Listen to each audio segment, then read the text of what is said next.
I take very seriously that these experiences are literally, because that's what the empirical data says, some of the most significant in people's lives. This sense of, I've come in contact with the really real, and therefore I must change my life in a comprehensive, systematic, and systemic fashion.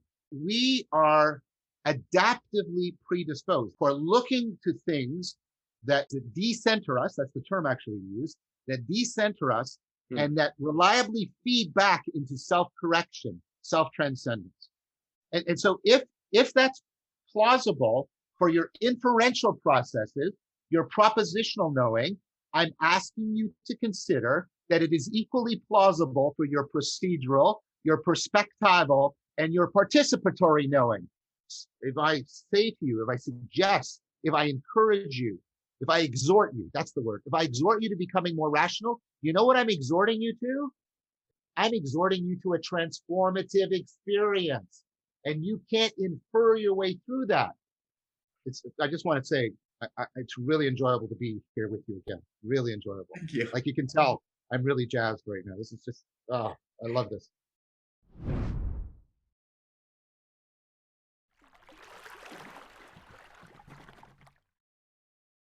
We are back here again with Dr. John Vervaeke. Thank you very much for joining us for a third time. We had the first round here on our channel, the second round on John's channel. If anyone hasn't seen those yet, please do. I'll post a link in the description to both so you can be up to scratch with what's happening. And we're not going to be reintroducing John again here because that already happened in the first video. We're going to dive as if this is a continuation of this extended conversation. And there'll be a fourth one, a follow-up one back on my channel. Yes. Zevi has much better graphics on his, but nevertheless, check out the fourth on my channel, please. Yes, the fourth will be there as well. And it's interesting as well when working with recording in time, where things that are happening in the present are like relating to things that haven't been and things that will be by the time they update. Those will be, and those will, it's like a strange relationship to time and film. But so John, something that you have focused on quite a bit is your presentations of religion that is not a religion, and and a concomitant idea of non-theism. And if I understand it correctly, please correct me, a very strong driving force for meaning in the past, in the pre-modern period, came from religion, came from the absolute of God. And in the modern period, where those things have fallen away, a lot of the work that you are trying to do in trying to alleviate the meaning crisis is to try and find some sort of religion 2.0, or taking the best from religion and in a way that we can leave behind the past that aren't applicable to 2021. Is that a fair brief summation of your take on it? I'd like to put in a little bit, I mean, I think that's an accurate description of it at sort of a functional level. I'd like to put in a little bit more about the moral and the aesthetic dimensions to that, which is, please. I intend this as no disrespect to the existing religions, and I take it for granted that there are people that can participate within some of the traditional axial world religions and find the things that I'm talking about. I don't deny that. I am not denying that. What I ask people to consider is the very real demographic fact that for many people that is not a viable option. And my response, and one response is, well, convert them all. Well, we've been trying that and that's not working. And plus I have, sort of some metaphysical and epistemological concerns about giving, that ultimate authority to any one religion. And then pluralism is problematic, blah, blah, blah, blah. I won't go into that.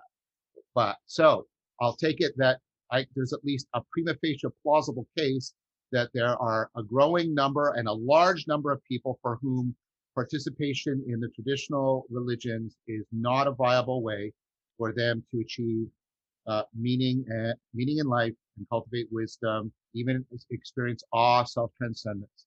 So are they just bereft? That's my question. My question, are they now just bereft? Or do we have, running through that religious tradition and maybe perhaps beyond it, it's difficult for people to are Spinoza and Whitehead in that tradition or not, right?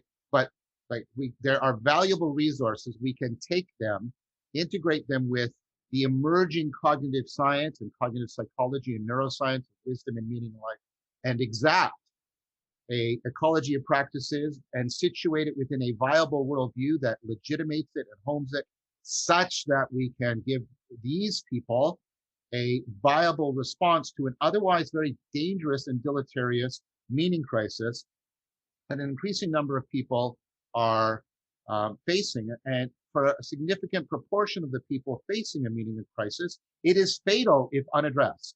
You know, like, right? So, or at least tremendous suffering. I think for me, again, I take it that there's going to be people watching this. That, no, just convert to do this. And like I said, the most I can, in intellectual honesty, give people is to say, I acknowledge that's a possibility. I don't have a full of closure argument. I'm asking people to consider the very real possibility that that is not available or viable to a significant number and growing number of people. And so I am trying to come up with this thing I call a religion that's not a religion that does what I just said, so as to make something that's as viable and vital as what was found previously in the traditional religions. Yeah, I actually want to extend your net a bit further in both directions, because I think that both within the traditional religious camps today, there are people who are finding their own religions to begin to lack plausibility based on their discoveries of modernity and science. And I think that your average secular person who has no interest in religion are still people who care for some form of engagement in a practice that will bring them to self-transcendence, to deeper levels of connectedness, to inner peace, all things that you mention as pivotal to this journey. Contact with what's real, as you so eloquently put in your thought experiments, including the reality of other people, and some kind of virtue is the key factors you bring there. So I think both people within traditional religious camps and people who would identify as completely secular are people who still are looking for meaning, for purpose, for peace, for connectivity. These are all religious values that I think with the kind of work that you're doing can be presented to someone who is not capable of connecting to religion, whether they're coming from a religious or entirely secular background. That is very well said. Thank you for extending the net. Given the frequency of respondents that I get to my work that fall into those two classes that you just described, I think that extension is justified. It's well justified. Yeah, and I think I also make that extension from a bit of personal experience, because I did grow up in a deeply religious background. And when that became less of a plausible option for me, and that began to slip away from my feet intellectually, emotionally, sort of in a more integrated fashion, it was actually to mysticism, which I turned to, which is going to be hopefully the focus of this conversation. It's a word which needs a lot of sort of repackaging and debunking for the public. But we're going to hopefully, by the end of the conversation, anyone who just really felt like, that's it, I'm out. They're talking woohoo. Like by the end of the conversation, hopefully if they stick around, that won't be the case. I think that this category of mysticism, I personally find to be a very helpful category. And it's a category which you yourself as well have been used in your Awakening from the Meaning Crisis series. I highly recommend everyone checking that out. Specifically episodes 9 through 12, where you focus on mysticism and higher states of consciousness. And what you do there is you really dig into the phenomenological, the scientific, the epistemological, the metaphysical groundings to provide a case for mysticism that makes it a plausible, if not persuasive, case, and at the very least a viable option for moderns, for the nuns, for those that don't have religion, for those that are consider themselves, scientific in their approach to the world, that they can embrace with that. So what I would love today is, and that project is also very much the heart of my project here at Seekers of Unity, to try and analyze the global phenomena, this human phenomenon of mysticism, in a way that can be most persuasive for normal thinking people today. The way that you break up your presentation is into a descriptive account of mysticism, or what happens in these transformative mystical experiences, to be more specific. You provide a cognitive science, the mechanism, the neural mechanisms that are at play, which is your field of training and expertise, along with what you've coined as the cognitive continuum hypothesis. And then finally, and I think most interestingly for me, you provide a prescriptive assessment of why mysticism, as taken as a full phenomena, may be persuasive to someone living today. And if I could take this opportunity, I would love, John, if you were able to first begin by defining mysticism, so we can have a defined conversation. And then if we could begin in that order to share the descriptive, the mechanistic, and the prescriptive accounts. And all throughout, I'm going to try and play devil's advocate to try and be the critical audience to make sure that we can flesh this out as Sure. rigorously as possible.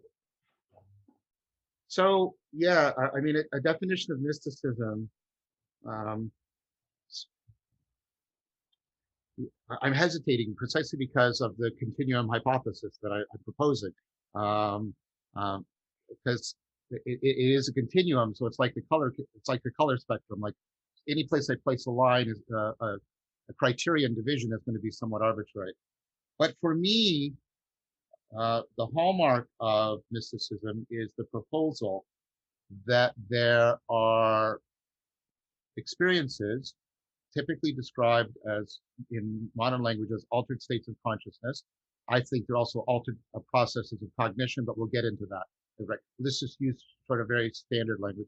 Altered states of consciousness that have a tremendous transformative potential for individuals, even though those states are very abnormal in terms of their propositional and conceptual content. That's very well put, and I can see how that definition also is lining up for the presentation.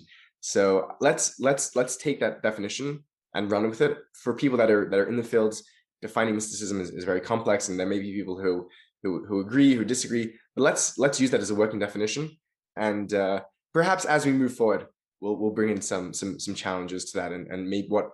Yes, I mean, I take it. I wanted to weaken it a little. I think it's more like a set of criteria.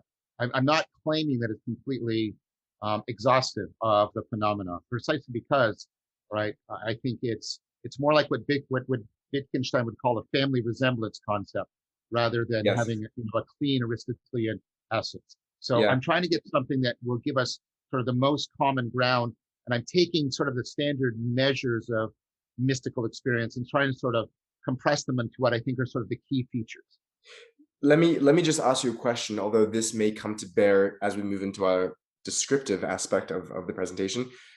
Do you, in these transformative experiences, in these that occur in what we would call an altered state of consciousness, would you say there's a key characteristic that occurs phenomenologically in this experience? Perhaps we're now beginning to make our way into the descriptive part of the presentation.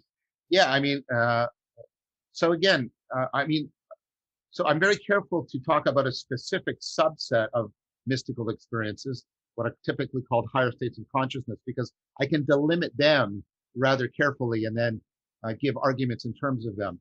And so, the problem I have is the things that I typically am looking for in those higher states of consciousness are, features of unity, ineffability, and most importantly, a feature that I call ontonormitivity, which I think is really the key feature of these things in terms of their capacity for transforming individuals.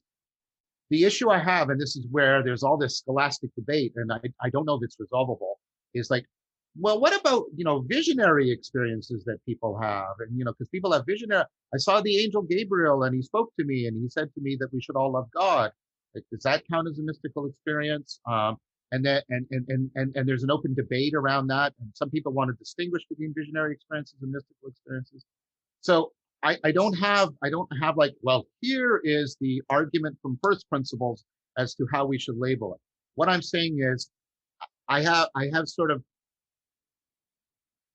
I don't know what to do with a lot of the visionary experiences using the machinery I use to talk about the higher states of consciousness. I may be able to talk about the visionary experiences doing some of the work I do on imaginal cognition and symbolic thought, but that's not exactly the same cognitive machinery. I'm talking about cognitive processes, etc., right? That I use to try and explain mystical experiences. So yeah, I'm parsing it a little bit that way. Yeah. And so I'm not saying, like, I really don't want to offend people on this, because I take very seriously that these experiences are literally, because that's what the empirical data says, some of the most significant in people's lives. And Yes. I do not want to trespass on this.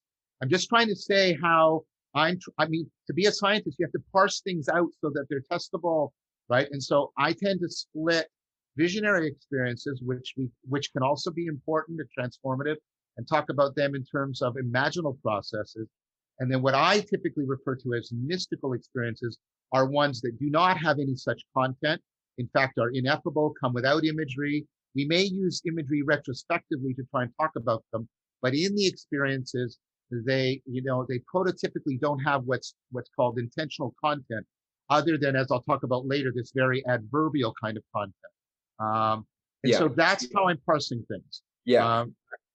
No, that's very fair. I think there's a real challenge in defining mysticism, as there is in defining anything, is that we have some sort of presupposition of what should fit into our definition, and therefore we look for the data that fits into that account. And so defining anything is a very difficult process, and I think that it's going to be a long time before there's, if there ever is, a unanimous definition of mysticism. But let us get then into, you mentioned I have trouble pronouncing this, the Ontonormitivity. The ontonormitivity of mystical or high states of consciousness.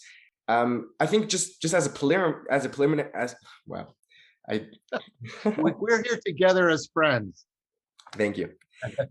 I think just as a preliminary, I think that the very fact that mysticism is being recognized for being as serious as it is, both in people's individual experiences in their self-reporting and on a global historical sense. I mean, the self-account of many religions seems to be that there's some sort of mystical experience which is giving birth to religious traditions which are going to be some of the most, if not the most, influential forces in society as a whole.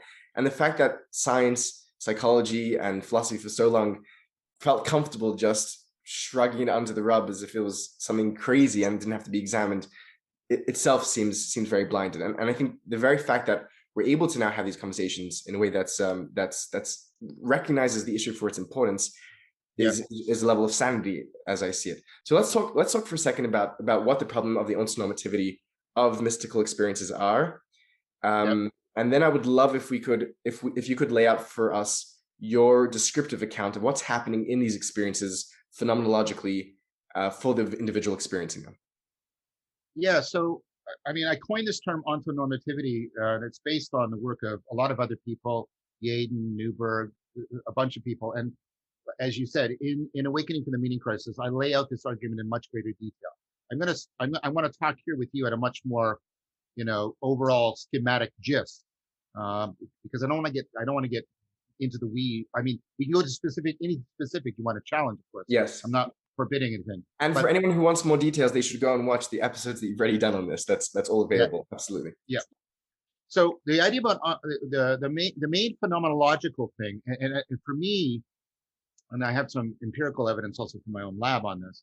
The main thing I'm interested in is, it's, by their fruits you shall know them, right? It's like, well, the one purchase I can get on this that I can begin to build a plausible case is, which I think is part of the traditional justification is this transforms people. And we can look at, what are the transformations in people? Does it make people wiser? Does it make them more virtuous? And I think many people have, at least in the background, there's other justification. It comes from God, blah, blah. But there's like, but what really, if this person has this experience and they, they're not changed, if their character is not fundamentally altered, then we tend to think, well, we tend to, and I think, as I'll argue later, there's good reasons for this. We tend to think, well, I don't really care about that. And so, again, people are going to give metaphysical and ontological things, but one thing I can get a purchase on is, well, what is it in these experiences that is like sort of calling people to transformation? And then is there anything going on that sort of justifies them going through that transformation, justifies it from an epistemological and perhaps even scientific perspective? So ontonormativity is what I think this defining phenomenological feature that people get into these experiences and they do this very bizarre thing. They say, that's the most real experience I've ever had.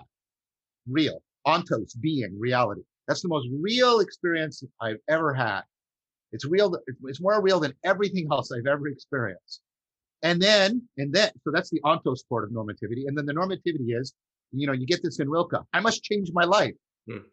I must change my life so that I can get closer, so that I can conform. I Yeah. can get more and more continuity of contact with this really real. Yes. And for them, that makes complete and almost unquestionable intuitive sense that is what they should do. This is the most appropriate response. So that's what I mean by ontonormativity. This sense of, I've come in contact with the really real, and therefore I must change my life in a comprehensive, systematic, and systemic fashion in order to get closer and increase the continuity of contact with that reality.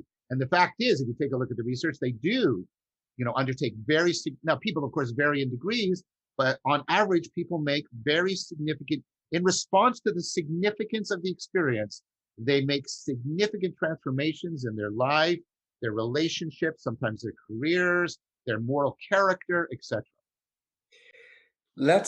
I want to take on the character of the doubter here in this situation, of the devil's advocate. Let's say I'm going to take on the character of the modern scientific materialist who doesn't believe that there's any sort of meta narrative to reality. That's the which I think is a wide opinion state.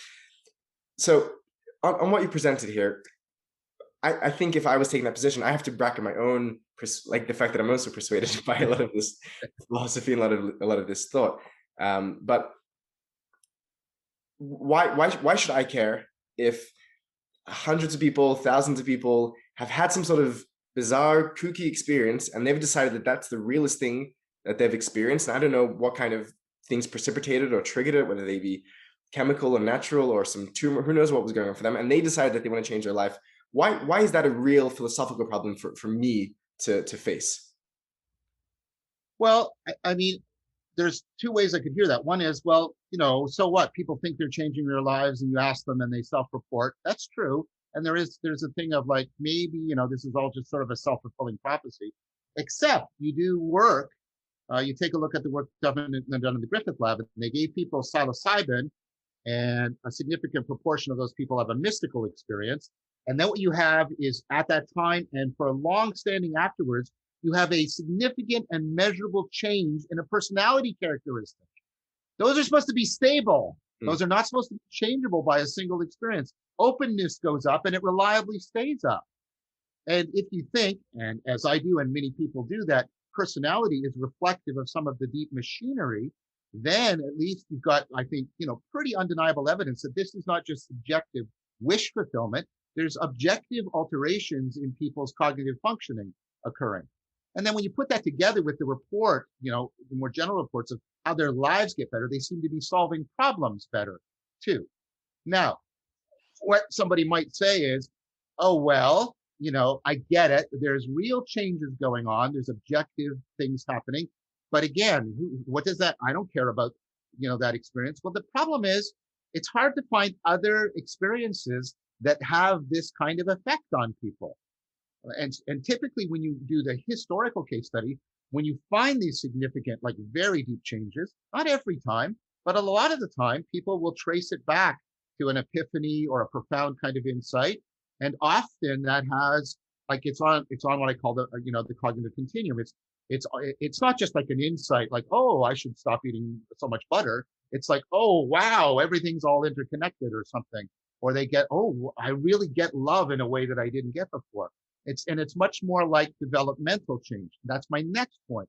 We already know from developmental psychology that human beings go through significant developmental changes in their cognition and consciousness. And it's implausible that it stops when you're 18. It's implausible that developmental machinery. Here's why it's implausible. We have increasingly, and it's coming towards consensus, that we're understanding cognition as a dynamical system, a self-organizing system. Soon as you understand cognition as a self-organizing system, its functioning and its development can't be separated. As it functions, it inherently develops, and as it develops, it inherently functions. And so the idea that our cognition has tremendous developmental potential in it is also getting, convergent evidence from work from Michael Anderson and others on cognitive acceptation, the circuit reuse hypothesis. So it's increasingly plausible that there are, more and more development open to us. So a large number of developmental psychologists talk about post-formal level. That's beyond when you're first early adult, post-formal stages of development. And it involves moving into metasystemic and dialectical cognition, right? We've got the idea, and that's validated, I think, by the theoretical plausibility that cognition is inherently dynamical and developmental. Then we have empirical evidence that people are going through something like a systemic developmental change that pervades through the whole of their life, like a child when they go, from concrete operations to formal operations, right? And so the fact that this is occurring and it's a real developmental potential is, I think, you can make a very plausible case for it. Why should you care for it? Well, if it's really the case that such a developmental possibility and potential is really there for you, right? Don't you want it? That's my response to why you should care about it. If you're asking for a motivational reason, it's like, well, there you go. And notice that I haven't yet tried to say, and a particular metaphysics has now been justified. Right, in fact, right. most of my argument is a developmental argument that you can go through a developmental change into being wiser that is deeply analogous to the kind of change that you go from being a child to an adult. This is an ancient analogy. As the child is to the adult is to the sage. And mystical and transformative experiences often play a pivotal role in that. So you could be wiser. So I as a skeptic, I'm someone who's done some reading in the literature. What do you say then of the correlation between mysticism and psychosis, where people that have what seems to be similar experiences don't go through positive developmental changes, but seem to go through a developmental retardation where they're in a place where I don't want to end up? Yeah. Okay. So, I mean, that's a very plausible thing, but let's use a similar argument.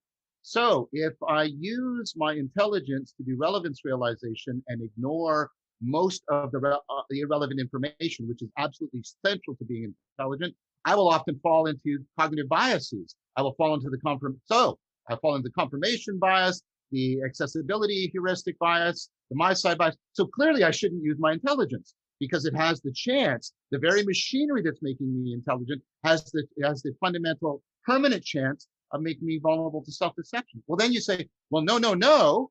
I want to learn how to use my intelligence so that I can get that developmental potential and ameliorate the proclivity to self-deception as much as possible. So then I say to the skeptic, and why is that not possible within the mystical experience? What we have are, it's not typically isolated individuals falling into idiosyncratic psychosis. What we have are broad traditions that try and thwart that and increase the chance of people coming to fruition.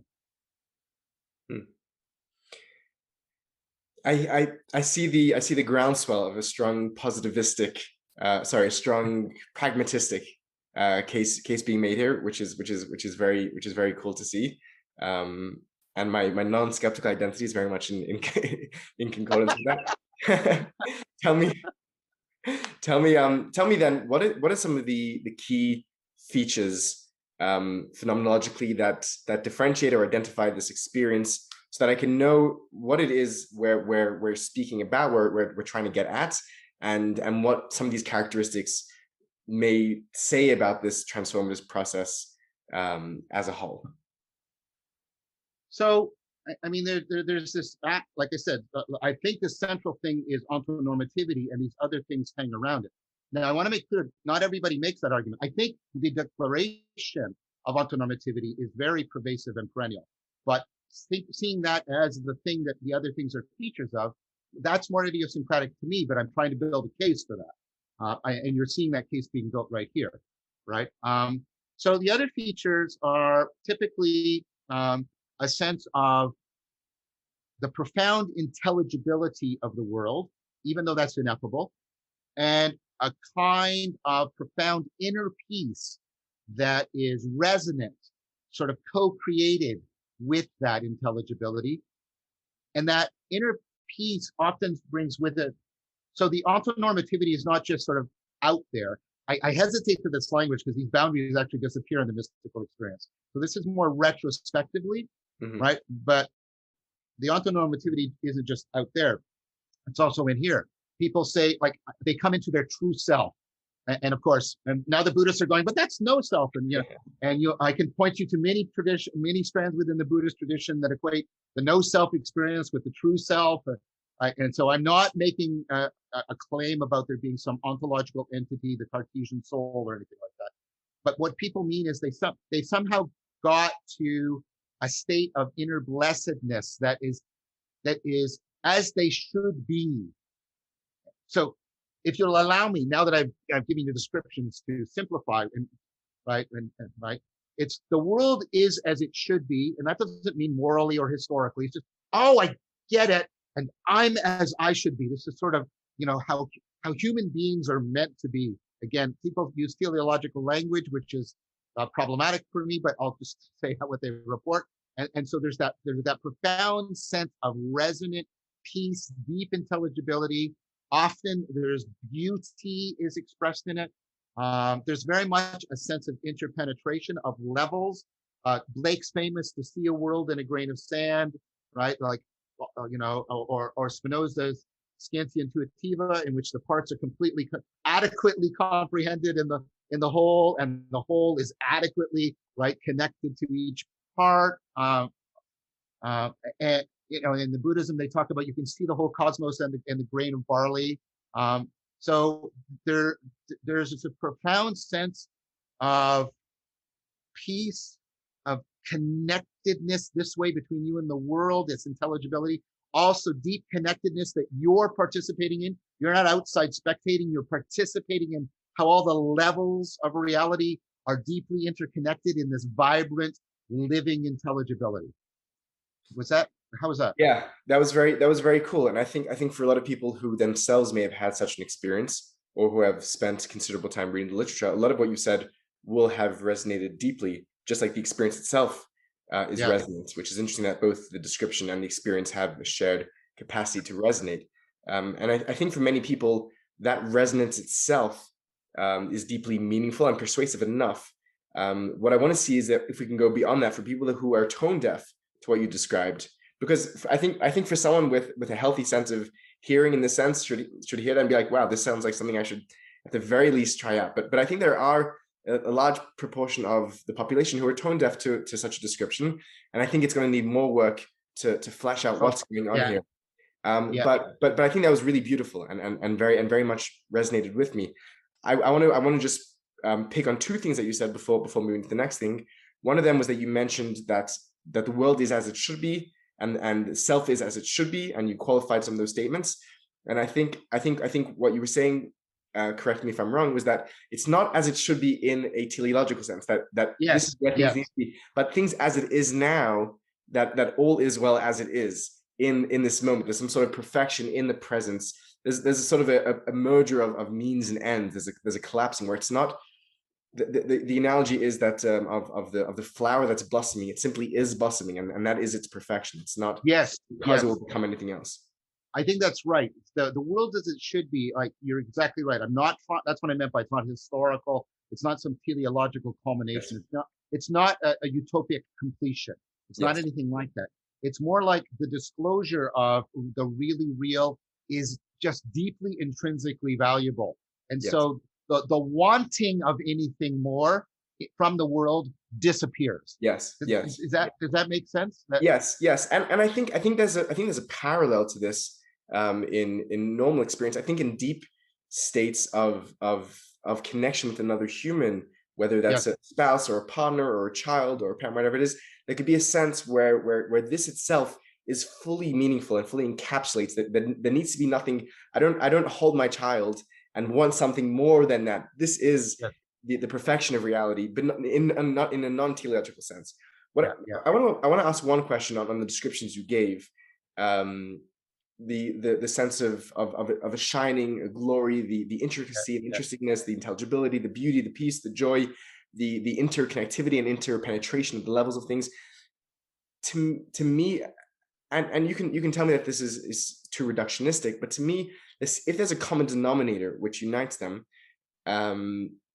there's some sense of unification, of a dissolution of boundaries, of separation of otherness, of a breakdown of the dualities that we generally have in reality, that somehow that may seem sort of prior or explanatory to all of those things that are later described in your descriptive presentation. Do you think there's truth to that?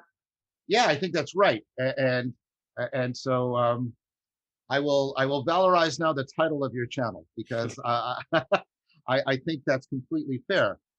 For me, and this is part of the argument I'll be building, right, is the ontonormativity is the intrinsically valuable and but also demanding, right, a phenomenological thing. So what I'm trying to do is, get the phenomenology right, grounded in the functionality, what's functioning there, and see if the function provides any prescriptive justification for undertaking these. But and so I think the integration is a key bridging point between the phenomenology and the functionality. So let's be careful to talk about an integration that is fair to the phenomenology, because very often this can seem like the sense of the integration here is just a homogeneous blob, right? That which is completely privative of intelligibility and structure. So you can think of a unification in which it would be sort of like everything descending into chaos, and there's just a blob of amorphous, homogeneous non-intelligibility. And that's not, and I know that's not what you meant, but I want to be clear, that's not what's being intended here by the notion of integration. In fact, I want to make, what I think is still a fine, really good Neoplatonic argument, which is to understand something is to integrate it. I sometimes use the term complexification, drawn from complex systems theory, because what complexification is, a system is complex if it's simultaneously highly differentiated and highly integrated. You're a complex system because you're both highly integrated and highly differentiated. If you're a rock, you'd be highly integrated but not highly differentiated. And if you're a bunch of pebbles, you'd be highly differentiated but not well integrated. You're neither one of those. You're complex. That's why you can do so many things and maintain yourself as a causal whole. And what I want to get at is that the mystical experience doesn't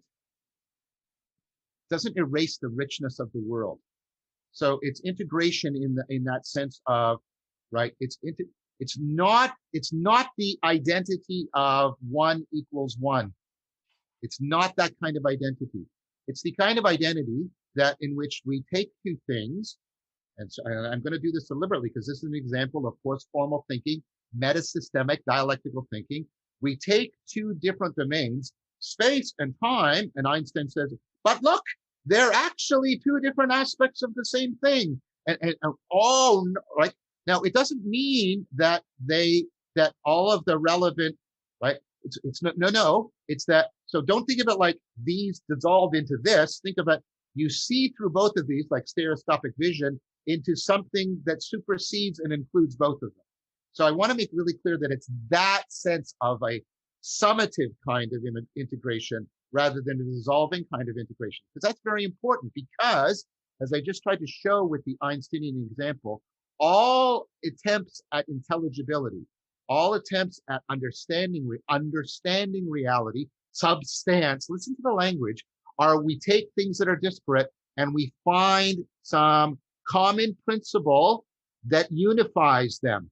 And then we take two common principles. Oh, I can explain all of these things with acceleration. I can explain all of these with gravity. Turns out I can explain them all with relativity. Ooh, here's all the electric things. Here's all the magnetic. Oh, turns out I can explain them all with electromagnetism, right? Now notice what's going on there. All the attempts to increase intelligibility are attempts to bring about this kind of complexifying integration. So if the unity is a unity that is increasing intelligibility, which is what is primarily being reported in these experiences, then that integration would be a central feature. And here's the Neoplatonic argument that goes with it, which is, you know what happens when you increase the intelligibility of something? You increase its comparative realness. Why do we think that E equals MC squared is so profound, so fundamental, just so real, right? Because it integrates so many disparate phenomena together. So I think, and I think, in fact, I think it is very hard to propose an alternative to the thesis that realness, comparative realness, the phenomenological sense of realness, is a measure of intelligibility without actually invoking the very thing you're trying to disclaim. I think you'll invoke intelligibility in order to say, no, no, that's not what realness is, and then you'll be caught up. And so I take that argument to be a devastatingly powerful argument. So notice what I'm saying. Yes. The phenomenological unity points to this kind of summative integration, and that increase in intelligibility should be marked by a sense of increased realness. So that glues everything together in an explanatory fashion. Yes, I'm really glad that you added that, and I think it's beautiful the way that you've connected that with the ontonormativity, the intelligibility, like that three-part of the complexification, the realness and intelligibility, how they're really three parts of one whole. I think it's so true and important, and I think it's you know that something's really true when it's become a cliche, and that's kind of the terminus of it. The cliche when it comes to people about talking about unity in the context of mysticism, a term I'm sure you've heard, is diversity within unity, or Yes. there's some sort of expression there. And if I wasn't trying to make a shorter name for the project, I probably would have gone for something like that, because that's really what it is. It's not a unity which turns everything into one big gloop. It's specifically finding the diverse within that. I think that's very important, and I think that's very, as you've pointed out rightly, that's central to any function of critical thinking, to be able to identify both what separates things within a genre or a genus, and being able to identify what makes them unified within that. That's just thinking at its very basic. I think in addition to the points that you make about this form of intelligibility based on this underlying unity, this diverse unity, is a point which you make, which I think is very beautiful, and a point which is echoed by Spinoza and many others, that part of our incapacity to come into contact with the real of the world and to have that sense of being one with the one is our own, what you refer to as the bullshitting of our egocentric perspective, right? Where we think that we are the center of reality. You put this very nicely, that the salience of the realization, the salience, it's almost like the salience of reality is finally capable of eclipsing the narcissistic glow of our own ego, which leads to the momentary release of the imprisonment of the bullshitting of this egocentric perspective, which I think is so important, because I think a point which the mystics often make throughout history, in a way that's, I think, misread by many moderns, is this need to kill the ego, which people take into all kinds of strange directions, and the ancients also did some weird things with that. But the very notion that it is our own bullshitting egocentric perspective which causes us to have these fallacies in what would otherwise be good thinking, is somehow eclipsed. Do you have an account, while we're in this space here, for how that experience of this diverse unity, the complexification, the intelligibility, and the realness somehow contribute to the ability to us to put aside this what otherwise seems to be a very strong blinding force in our thinking, the ego?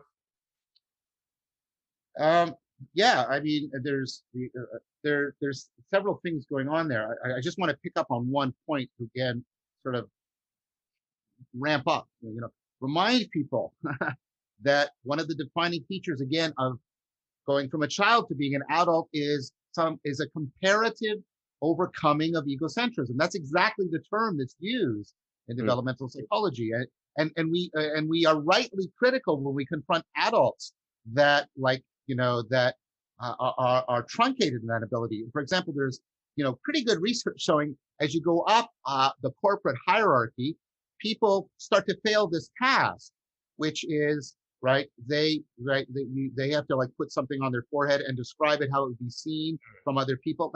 They become increasingly locked into their egocentrism.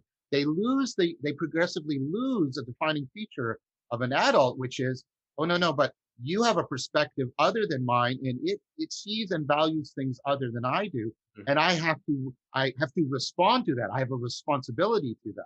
Yes. Now the thing that we're fighting, so and we rightly take that, and so we have two adaptive things in us, and they're in this an opponent processing. I'm sorry, there's a bit of a digression, but this is a little bit more than I said before, and I want to bring this in.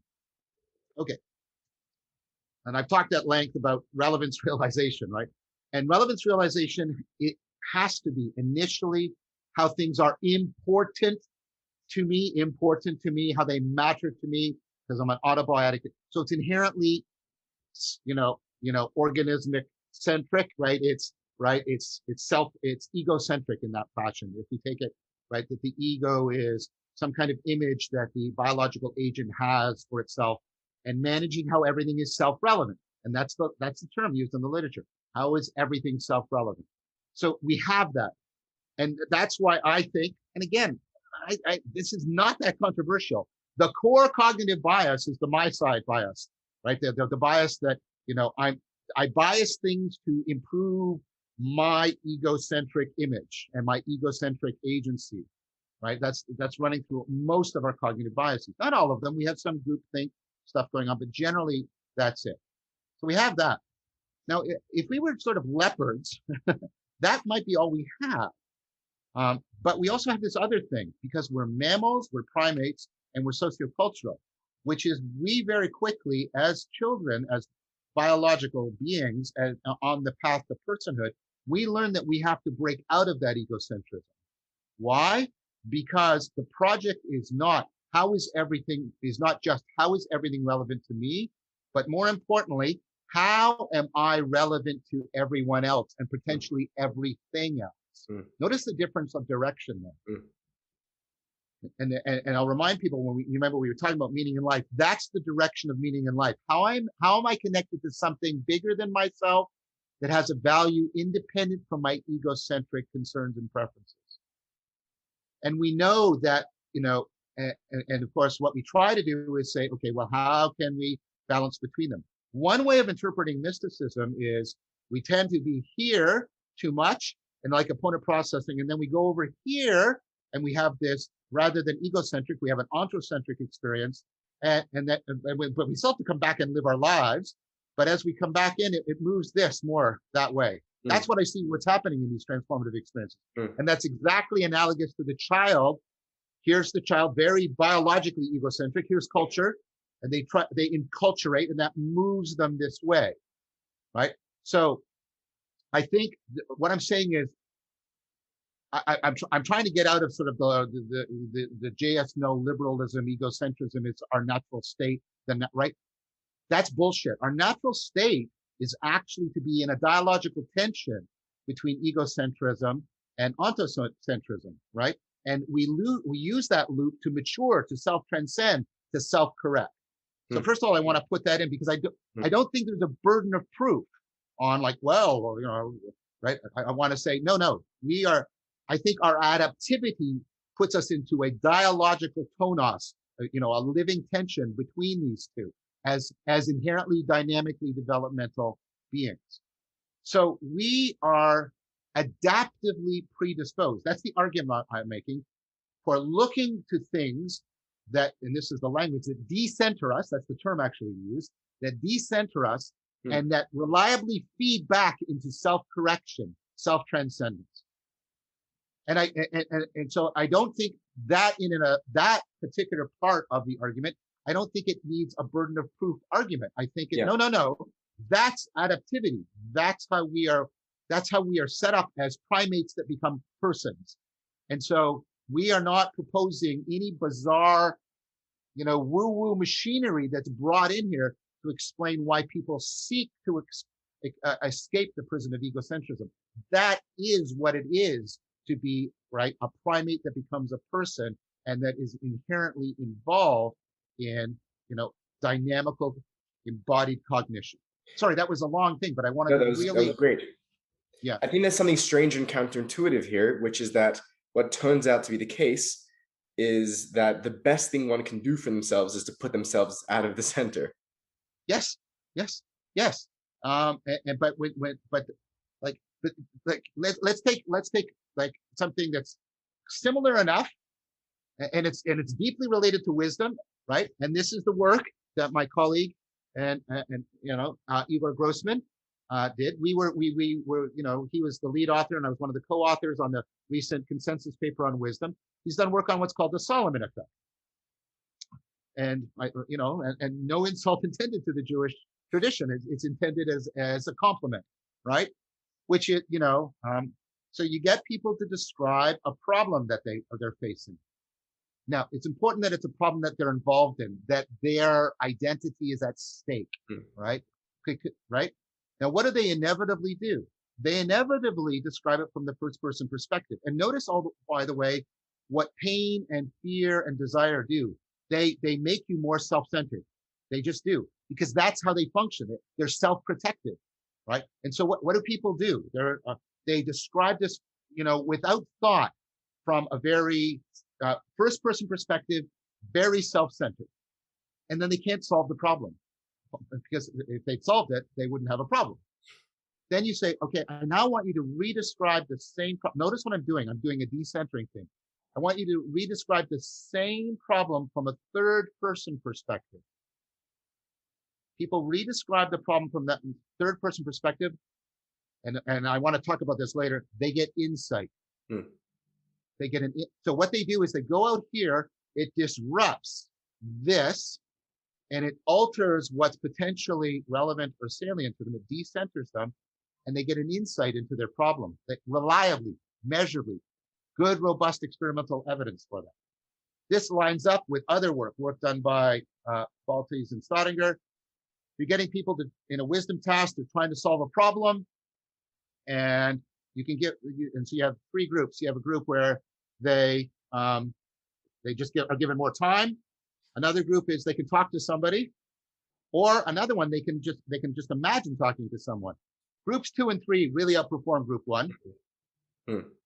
And what's really cool, no significant difference between those people who merely imagine, and I'm using this in the imaginal sense. I don't mean it in an illusion, because they're doing something, right? They're getting into the third person perspective, and they solve the problem. And then Monica Ardelk has done one where people are doing journaling, and whether it has an impact on wisdom scores. And if they just do sort of reflective things and from a first person perspective, no significant change. But if they reflect on exemplars and how the exemplars would see as they're doing their journaling every day, you see measurable increases in measures of wisdom. So now I say to the skeptic, what are you going to do about that? Look what's going on here. This is, and I want to talk about this later too. This because this goes to L.A. Paul's thing about transformative experiences, right? This is not an inferential process. This is like the view from above in Stoicism, all kinds of practices where you are doing a perspectival identity change that significantly increases your capacity of insight and becoming developmentally a wiser person. Again, why wouldn't you want that? And why is it not plausible to you that mysticism is just a very powerful, flowing, and we can get into that in a few minutes, version of that machinery that I just laid out for you? Yeah, that's really fascinating, and that evidence is really fascinating as well. I want to ask a slightly off-topic question here, but I think it might be related. Why is it, and I think this is the case in many areas of life, where we can know cognitively that there is a better way for us to be doing things, that if only we went ahead and applied X methodology to our given situation, we'd be able to extricate ourselves. We have the tools to do it ourselves, but there's something that seems slanted against our favor on almost every level of functioning. Is that something that sounds? Do I need to open up the question a bit more, or would you understand? No, that's good. I think I've got a good. Sorry. From my standpoint, it seems to me like I have a good answer to yes, that, please. which is two things. One is the fact that we need to bring this eventually into the discussion of mysticism. I make a distinction between different kinds of knowing, and just because I have propositional knowing, and just because I have the relevant skills, Doesn't mean I have the relevant perspectival knowing. Notice a few minutes ago, we were talking about that meta-perspectival ability. That's one of the wisdom consensus papers said that is a defining feature of wisdom, that meta-perspectival ability, perspectival knowing. And then notice what I was invoking throughout. You participate in it. It's a kind of knowing that is also a transformation of your identity, because that's what we're talking about throughout all of this. This is where the knowing of the object and your knowing of yourself are deeply bound, interdependent, and constitutive of each other, right? It's like the way you know your consciousness, right? That's just, I think, a non-controversial example of participatory knowing. You know it by being it, and you identify it by knowing it, and those aren't separate. They're all just one for you, right? So we have to see that, and this is what happens in therapy. People go in and they say, I know that I have a really anxious attachment style, and I shouldn't be getting sort of afraid and jealous. I know it, and I have some skills, but right? Because they don't know, they don't know how to properly activate those skills at the right time in the right place, because they don't have the meta-perspectival ability. And they don't know how to ground that meta-perspectival ability in an identity, an agent arena relationship that will set it on a continuous course of development. That's what you do in therapy. You almost always, you give some people some skills, and then they have to map on to different, they have to be able to move their consciousness to other, perspectives, and they have to undergo transformations in their identity. So that's the first thing, right? So that's why, right, because mysticism has in it, I think, a really powerful and important claim that goes back to ancient epistemology. And we just think it's odd. Pearson makes a good argument for this in his book on ancient epistemology. Tyson makes a good argument for it in his book on Christian Platonism, Returning to Reality. We only think it's odd because we take for granted, the modernism of the Enlightenment. Here's the ancient claim. There are truths that we can only get to by going through significant transformative experience. Once again, we know this is the case for children, but somehow that magically stops when we turn 18 or 21 or whatever arbitrary legal thing. And then from there on, all we have to use is, analytic tools and methods. We don't have to undergo any personal transformation in order to get at certain kinds of truths. And I just think that's, I think, and all of ancient epistemology said that's a really implausible proposal. That's a really implausible proposal. You think everything else is epistemically bounded, including younger versions of human beings. Why do you think you are just, nope, I'm done, I'm finished. I can just use this method or this tool. Well, no, right? You don't think, you actually don't live that way, because you don't think, for example, you can bring the scientific method in to fall in love with somebody. And that doesn't mean that that's because there's magical leprechauns causing people to fall in love. It's because that's a participatory transformation. You don't love somebody by just having beliefs about them. You have to commit and develop an interpenetration of identity formation and transformation, right? So there's that.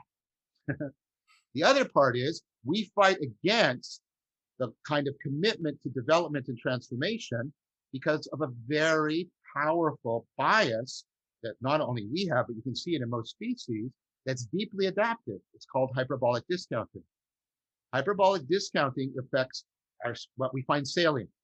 And that's the core of perspectival knowing, how we're salient landscaping.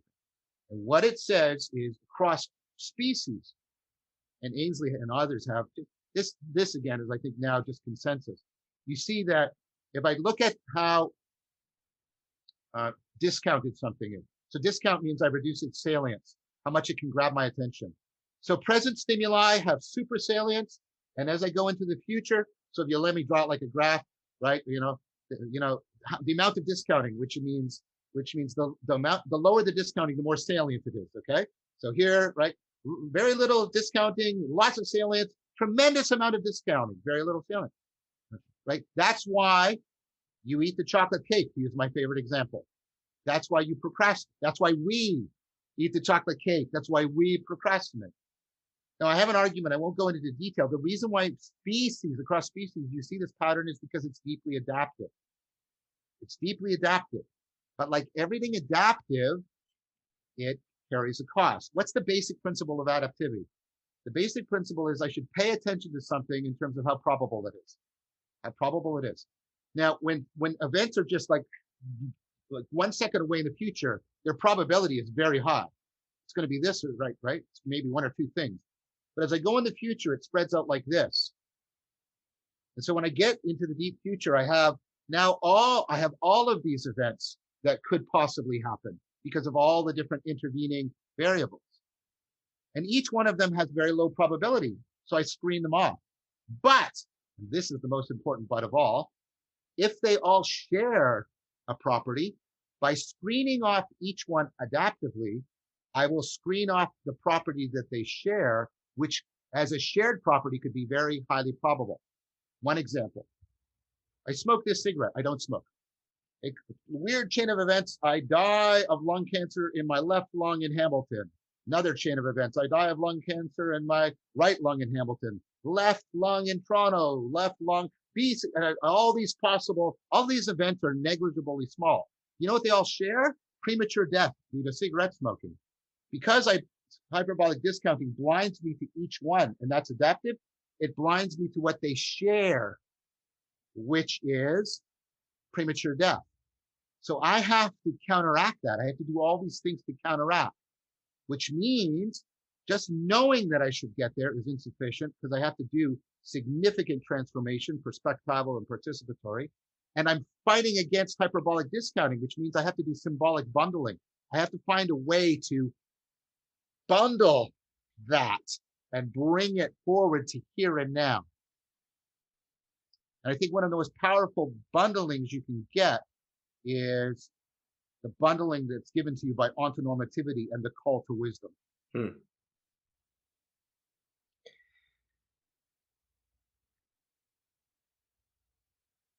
Yeah, framing this as the path to wisdom through ontonormativity, that somehow in that experience we're able to do a hyper relevance realization and knowing how it is we should function. It's a very interesting claim, and one which I want to unpack. I just want to before we move on to the cognitive science side of it, because I, as a scientific skeptic, want to know what the best current models to explain what's going on here, because I want to understand what's happening as best I can. I want to ask. It seems that from within some of the mystical literature, and I'm hearing echoes of it now in what you're saying now as well, is that in some bizarre way, the transformation is to what I always was, or to the self that always was, and in the sense that you said that that even the processes which we think are self-destructive, like the procrastination and whatever it is, are really things which are most effectual to us. Is there a, how would you, if a skeptic positions the question like this, perhaps that if the ultimate claim that's being made here is that I'm coming back to my natural state of being, which itself is perfectly adjusted evolutionarily to do what it needs to do best to continue to survive, then why go through all this process anyways? Why not just relax into how I am now and live naturally as such? Well, and again, that's where the previous argument would be brought to bear. Just rely on your untutored intuition and intelligence going forward. Good luck with that. You don't do that, right? And if you're a scientist, you're committed, deeply committed to the idea that, right, our untutored processes of intelligence will lead us astray. The scientific method, it isn't a method, by the way, it's a bunch of practices. And calling it a method is really a misnomer. So I get it. That's what we ended up calling it. But and most philosophers and historians of science say that's just not right. And I agree with that, by the way. So I'm only using it in quotation, right? But whatever it is, it's the understanding that, well, I have to learn to counteract my untutored intelligence and observation and interpretation, because if I don't, it has a high probability of self-deception. So again, and so if that's plausible for your inferential processes, your propositional knowing, I'm asking you to consider that it is equally plausible for your procedural, your perspectival, and your participatory knowing that that kind of tutoring of self-correction and self-transcendence is needed. And then I ask you, is the scientific method capable of doing that? And the answer from cognitive science is no, it's not the right thing, because it works in terms of the inferential manipulation of propositions. And that's not what you're doing in your skills. And that's not what you're doing in your states of consciousness. And that's not what you're doing as you're developing a self and your agency. Yes, I really appreciate the way that you phrased this recently, that you said that it's clear, it's very clear that the functionality for the cultivation of wisdom is not to be found in the semantic context of the propositions, that it's very, very clear that those things need to somehow change us, as you're describing now, in perspectival and in participatory ways. And I think that's a very important point. And I think that's a point which a lot of people don't realize. I think a lot of people living today in the world that we do assume that we can solve every issue with simply propositional content, that there doesn't need to be a need or even an acknowledgement of the capacity to know something by being something, or to change in a dramatic way because of that information. I know this is a point that you've pointed to in your own lectures, which I very much appreciated, coming from a Jewish background, is that within the way that the Kabbalists describe the cognitive structure of the human, they have three sfirot, three modalities. There's Chachma, Bina, and Dat. And Dat is really where that knowledge, as you have taught so beautifully, is where that knowledge becomes embodied and internalized in a way that's transformative. And if it's not transformative, it's not real knowing. It's not real wisdom. I think that's a really, really important point to bring home. I want then your real expertise, as far as I understand, is in cognitive science. And you have put some really good thinking towards what may be the best models within cognitive science to try and understand what is happening to the organism going through these transformative experiences that lead to these participatory forms of transformative knowledge. Please tell us what that looks like. Okay, well, I'll try. I mean, there's like 4 hours of lecture material, and so I won't be able to do it justice. I want to remind somebody who's listening right now, or hopefully everybody who's listening right now. Sorry, wrong pronoun. That we're talking about these again. I said these experiences, as understood, situated within some kind of sapiential ecology of practices, right? Because I've made an argument about it's very much like, again, by analogy, you're doing science and you have to do science within peer review, within a community that corrects you, right? And even there's the acknowledgement we need distributed cognition, because the right, and that's why we have to do replication and blah blah blah blah. So when we're talking about these experiences, and I do emphasize that, that's why I also say, the psychedelic experience that's not set within a sapiential framework has the possibility to just make you really fall into self-deceptive bullshit all over the place. Okay, so let's remember that when at least when I'm talking about it, that's what I'm talking about. Okay. Yes, I think that's very interesting. If I could just jump in on that before you continue, is that I heard you mention recently that studies have shown, empirical studies have shown, that people that are within religious communities, or identifying within religious traditions, have a greater chance at achieving success at, what was the metric that it was posed for? So that's work done by one of my graduate students, PARA, fellow co-author, Jun-Sun Kim, basically showing that you take some of the standard scales out there for measuring wisdom, and notice we'll have to talk a little bit more about the distinction between theoretical knowledge and transformative wisdom, but we've laid the groundwork for that anyways. But so there's measures out there, and what you do is you take people that are sort of, you're trying to see people that are put forward as exemplars of wisdom, or how much progress people are making on the path to wisdom. I guess I'm trying to not prejudice against people who aren't in religious framework. But what the research shows is, and this is convergent with other work, right, is that, let me say both results because they're both important, right? People within a religious tradition tend to do better in the cultivation of wisdom than people without, in a secular set of practices. But The research seems also to be very clear that there's no distinct advantage to any one of the religious frameworks. Now, here's a plausible, not deductive, and we're going to talk more about plausibility, I hope, too. There's a plausible interpretation of that. Plausible interpretation of that is that there's something in these traditions that it doesn't exist in the secular traditions as well. It's not absent, right? We're not talking about present and absent. We're talking about more and less, okay? And whatever it is that's in the religious traditions not being captured by the propositional doctrine, because the propositional doctrine is varying. This is the standard pluralism argument, which I still stand by, because it seems like I haven't heard yet a really good response to it.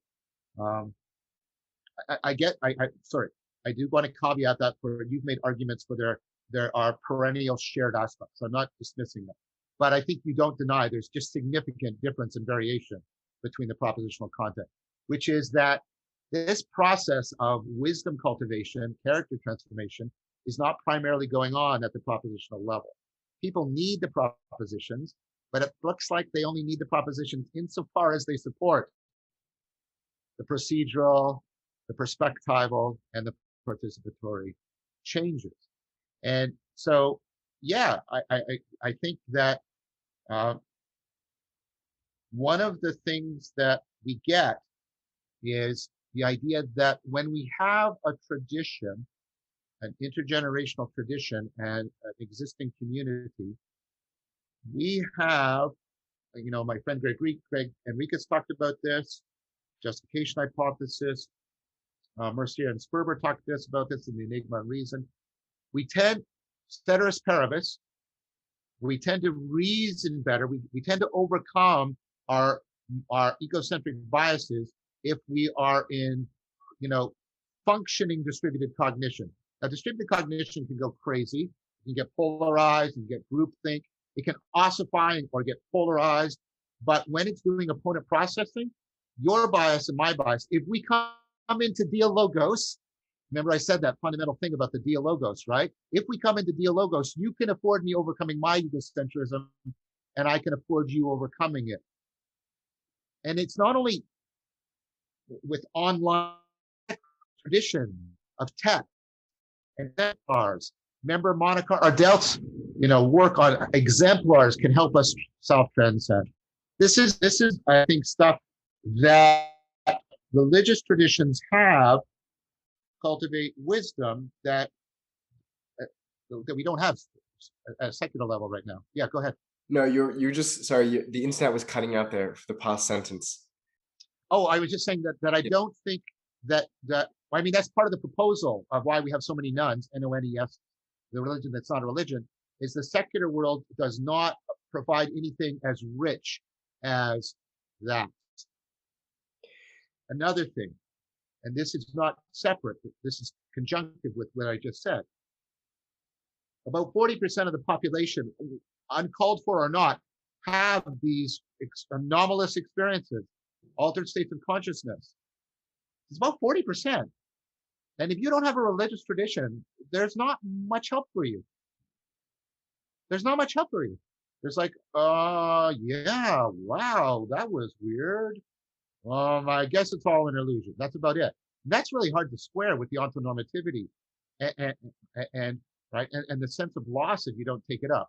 The religious traditions have a way of integrating, here we go, intelligibility, this into that developmental pathway that affords the cultivation of wisdom. Yeah, I think that's a very fair point, and I think that the point that it's not the propositions of the religion that are doing it, I think is very interesting. Yeah, and I think that a lot of sort of the modern attempts at like religion 2.0s miss this point here, where in an attempt to create a purely secularistic form of something like religion that will supplant it, there's now a recognition that what religions have is what you call the ecology of practices. They have ritual, they have sacred days, they have sacred places, they have appointed times for people to get together in community, to commune with one another, and to share, to have distributive consciousness, and to have that space for the imaginal, to have all the things which you point to are things which religion develops consciously or unconsciously in a way that affords the cultivation of wisdom, and in a way that affords the space for these experiences to be grounded towards in that direction. Exactly. I think what's interesting though is that on the counter side to that, you have there's a great line from Jung that the primary function of religion is to shield people from the transformativity, from the power of spirituality, is a Jungian line, which is spirituality is Go not a ahead. word, yeah, spirituality is not a word I love to use, but the sense here that we can have these incredible experiences, but along with religion having the wisdom to have that ecology of practices to afford it, there's also at times the power structures within a religion that ossify it as well. And I think what's interesting here is that, just like you're saying how within a distributive consciousness, what was the term used? Distributive cognition system, that it can lean into ossification or bifurcation, polarization, but if done well, if kept dialectic and dialogic, it can be kept fresh. I think that religion itself needs to be in dialogical relationship with the aspects of that we've gained from the Enlightenment and modernity, not to paint it all as negative and as the devil, to itself allow religion to afford to be a space of the cultivation of these ecology practices, without religion being that which suppresses the spiritual, to use the Jungian idiom. Yep.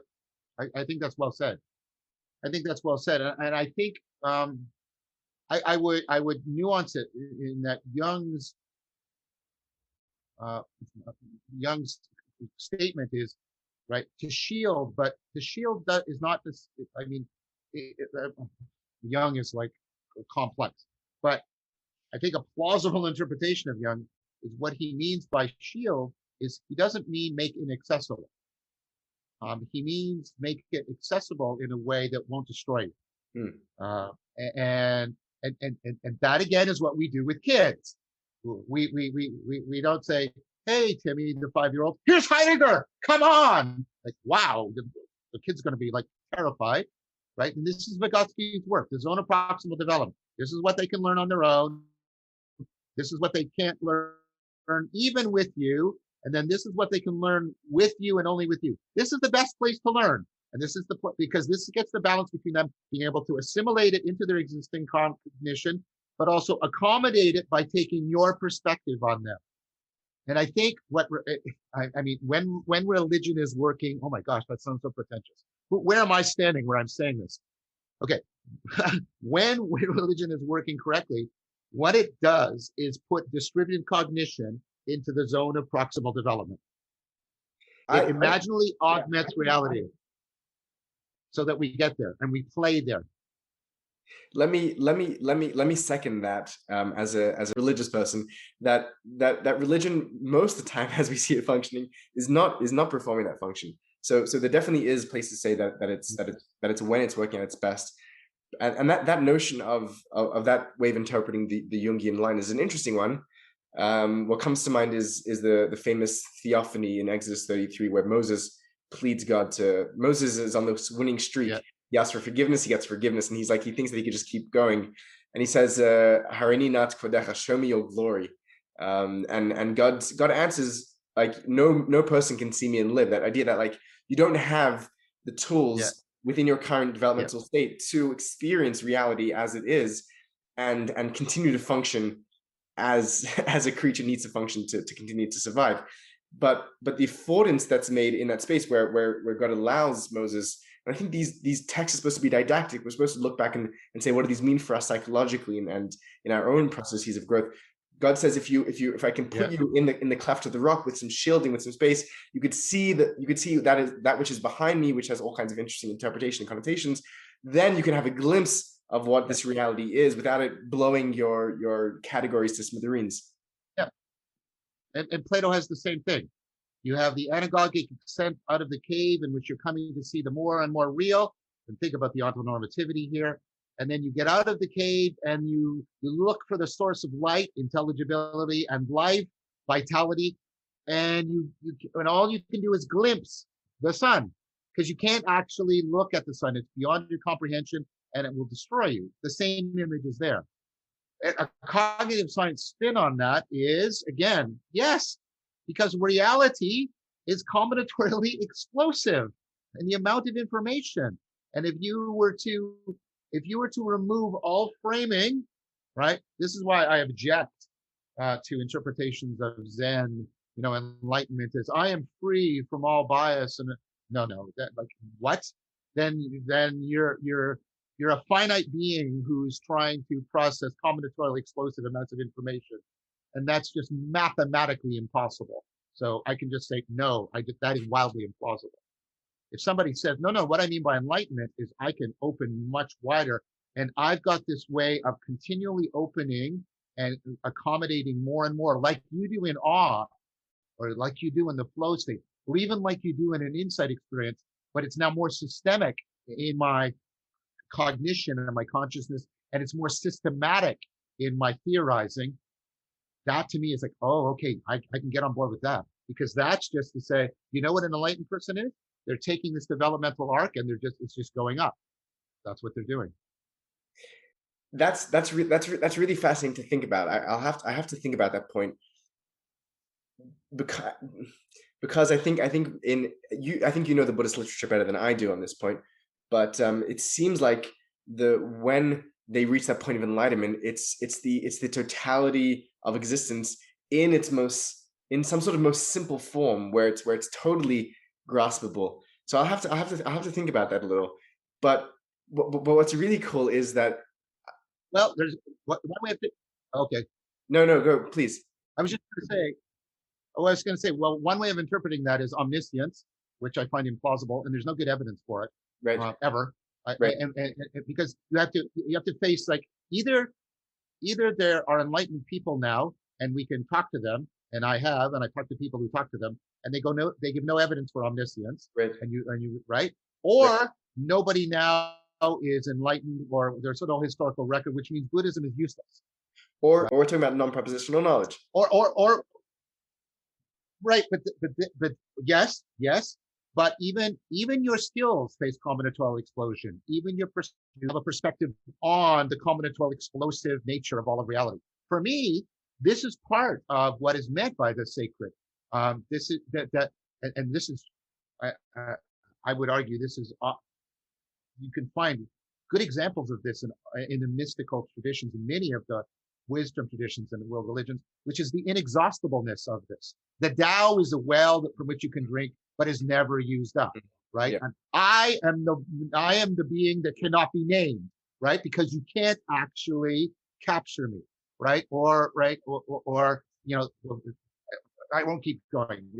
There's lots of the idea of the inexhaustibleness of reality, and I think one way in which the phenomenology of ontonormativity becomes the ontonormativity of sacredness is when the ontonormativity also discloses the inexhaustibleness of the really real. This is Spinoza. God is in essence with infinite attributes, each one which is infinite, right? And scientia intuitiva doesn't make you God, but it gives you a way. So I'm talking about enlightenment as and this is what I want to argue, the optimal grip, the best right relationship with the really real, not some cognitive closure upon it. Yeah, it's interesting. It's interesting. Unfortunately, the internet cut off for like a split second there when I think there was like one pivotal thing which I wanted to hear, which was that you were saying that even skill knowledge can be explository. It's combinatorial explosion. And then you said something right after that, which I'm going to try one thing. That may help. I switched to 5G on my end, so that might clean something up. I lost you for about 10 seconds. What did you say? No, I didn't. I was waiting for the switch there. Oh, okay, good. Thank you. Yeah, this will be my last question on this, and then I'd like to move on to the cognitive science sort of mechanism at play here. This may have been something which I missed while the internet dropped, so I apologize if that's the case. There's the idea, the Delphic maxim, know thyself, right? And then you have a version of it in the hadiths attributed to the Prophet Muhammad, where it's know thyself and thou shalt know God, right? And it's something which is thrown around by many mystics. It's not just Muslim mystics. And the notion there is that just as reality itself, what we're referring to as God, is combinatorial explosive, that it's too much for us, it's the inexhaustible well, the Tao, which cannot be named, which cannot be exhausted, so is the self in some sort of mirroring macrocosmic way also inexhaustible. And insofar as we can know the self in a way that we can never know it, to that extent do we know reality. Is that a case that you could buy into? Yeah, I'm happy with that. I don't think that thwarts the frame problem or sidesteps it. So let me try and phrase it and see if I both understood you and if you're happy with it.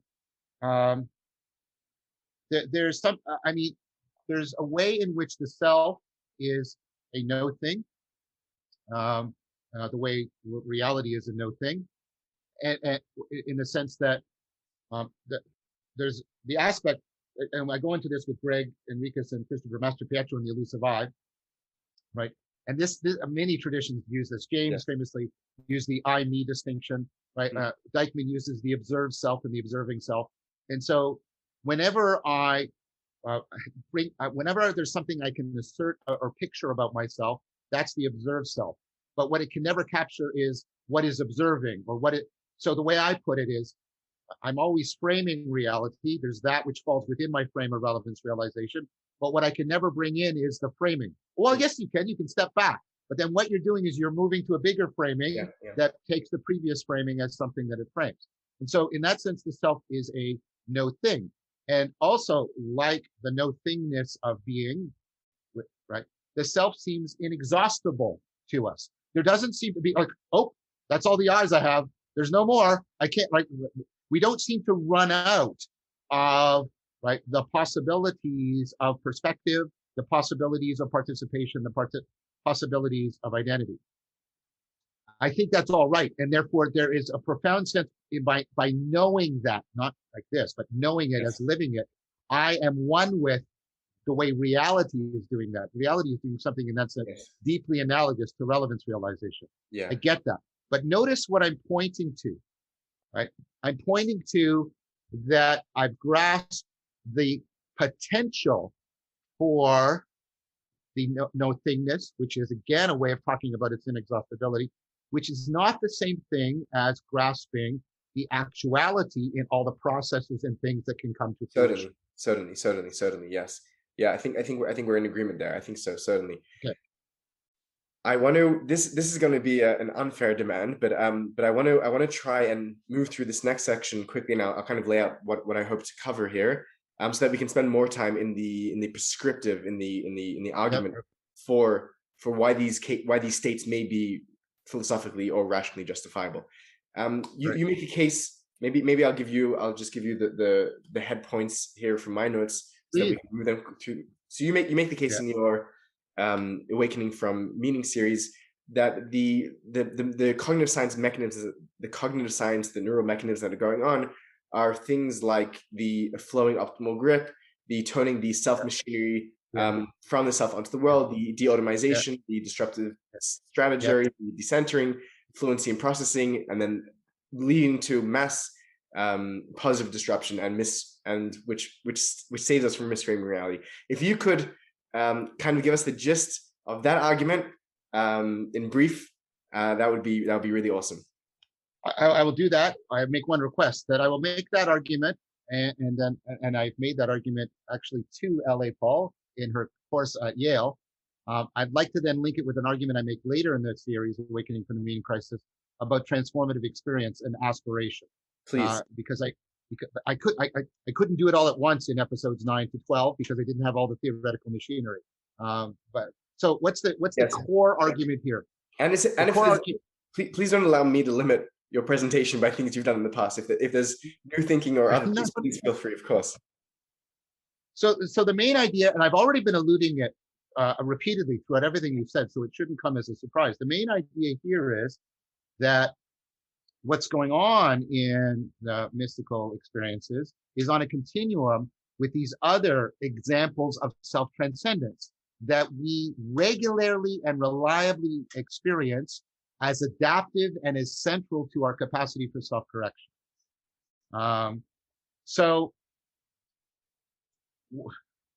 let's start. And what I want to propose is the cognitive continuum, and then try to lay this out. And then, if you'll allow me, I'll tack on the later argument of the cognitive continuum, the aspirational aspect of the cognitive continuum, and make, and then I think that really lays the groundwork for the prescriptive argument. The argument, okay, like we've got the phenomenology, here's the functionality, and then here's why the functionality is good, right? Notice that I don't have to say, here's why the functionality is flawless, here's why the functionality is guaranteed to work, here's why the functionality can give you certainty, because you cannot point to any cognitive process that has any of those properties. Science is inherently aware of its own need to continually self-correct. That's a defining feature of science itself.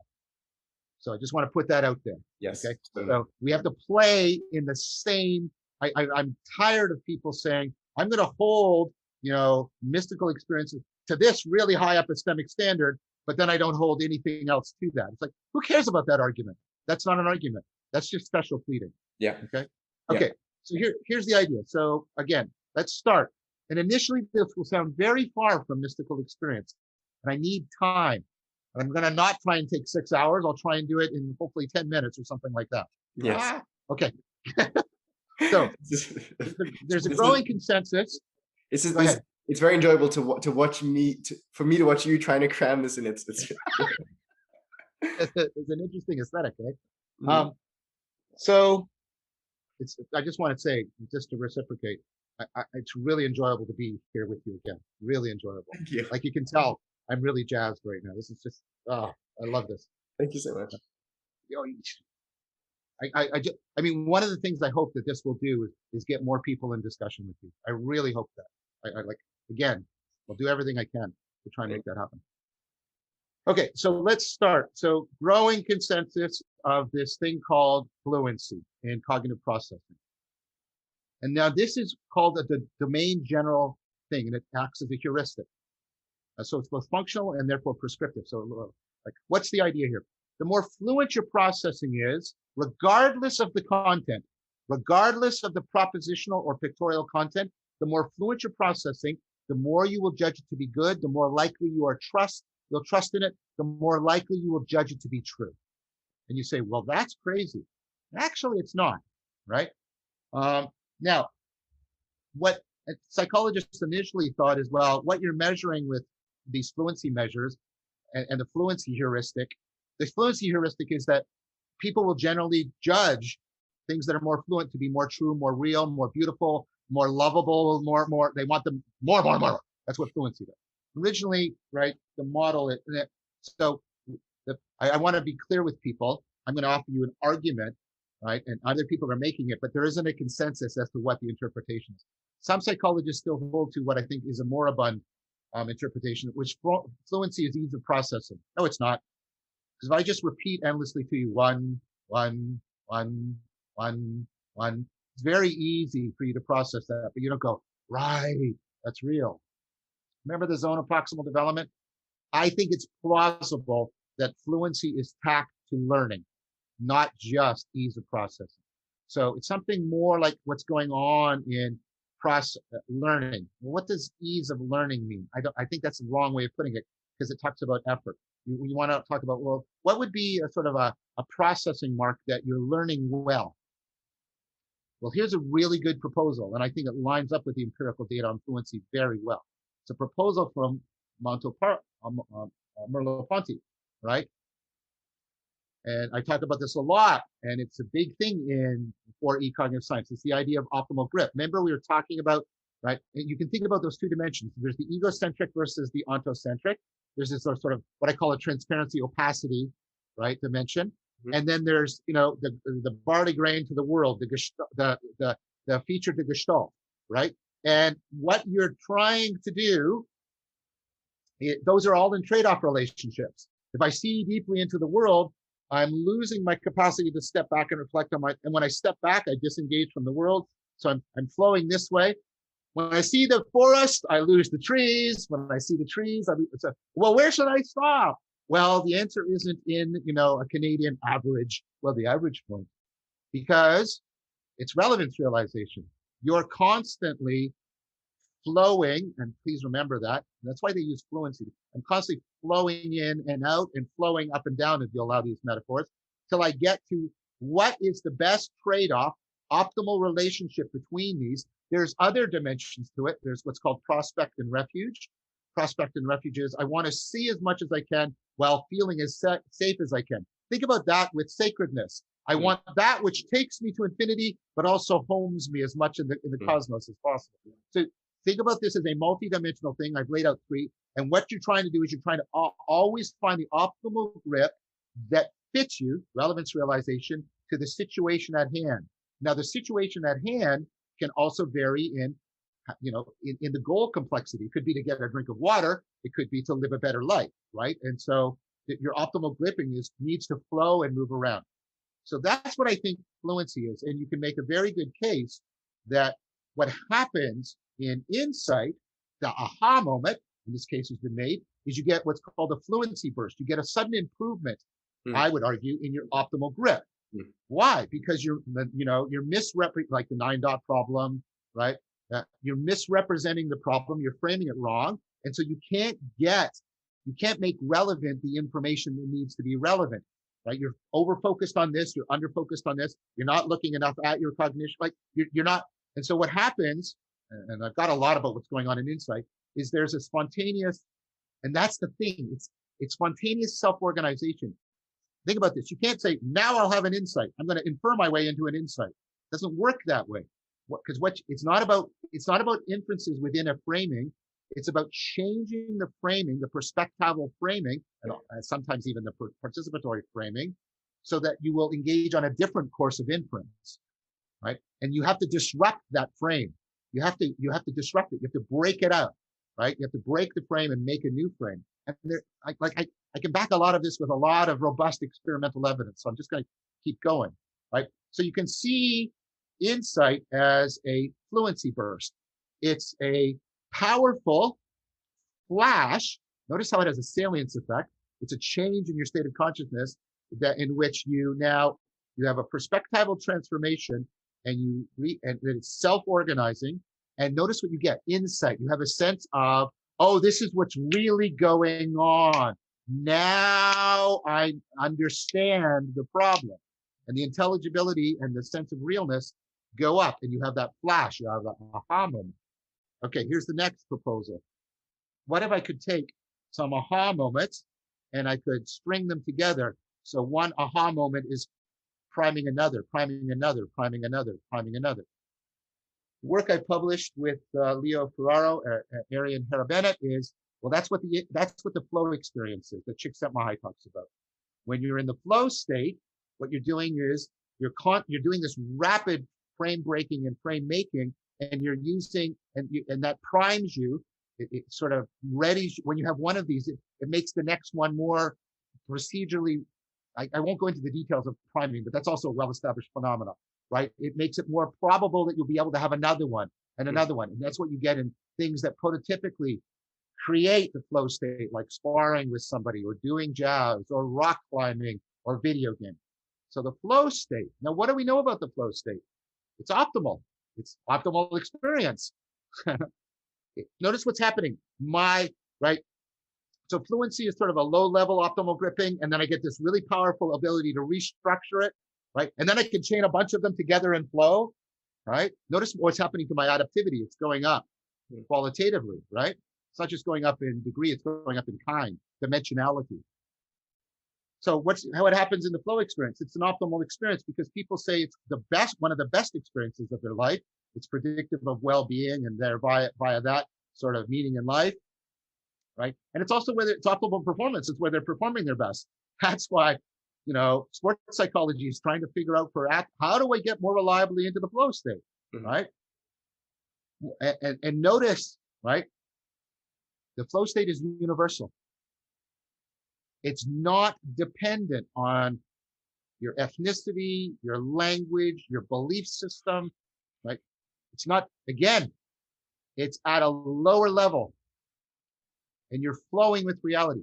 I want you to note some of the features of the flow experience because they are already overlapping with mystical experience. This is how Csikszentmihalyi, and this has been reliably, robustly replicated, right? Describes the flow experience. Radical sense of at-one-ment. Radical sense of discovery. It's like a continual aha, aha, aha. Super salience, like the glory of the Lord, the super salience, right? And I didn't mean that disrespectfully. I meant there's a sense that this is real. I'm really connected to reality. I'm at one with it. And it's shining phenomenon, right? It's shining into me. And I'm deeply understanding it again, right? And of course, you're not putting it into words unless you're flowing in poetry, which is an interesting hybrid, by the way. So, right? And your egocentrism goes down. This is a reliable report, right?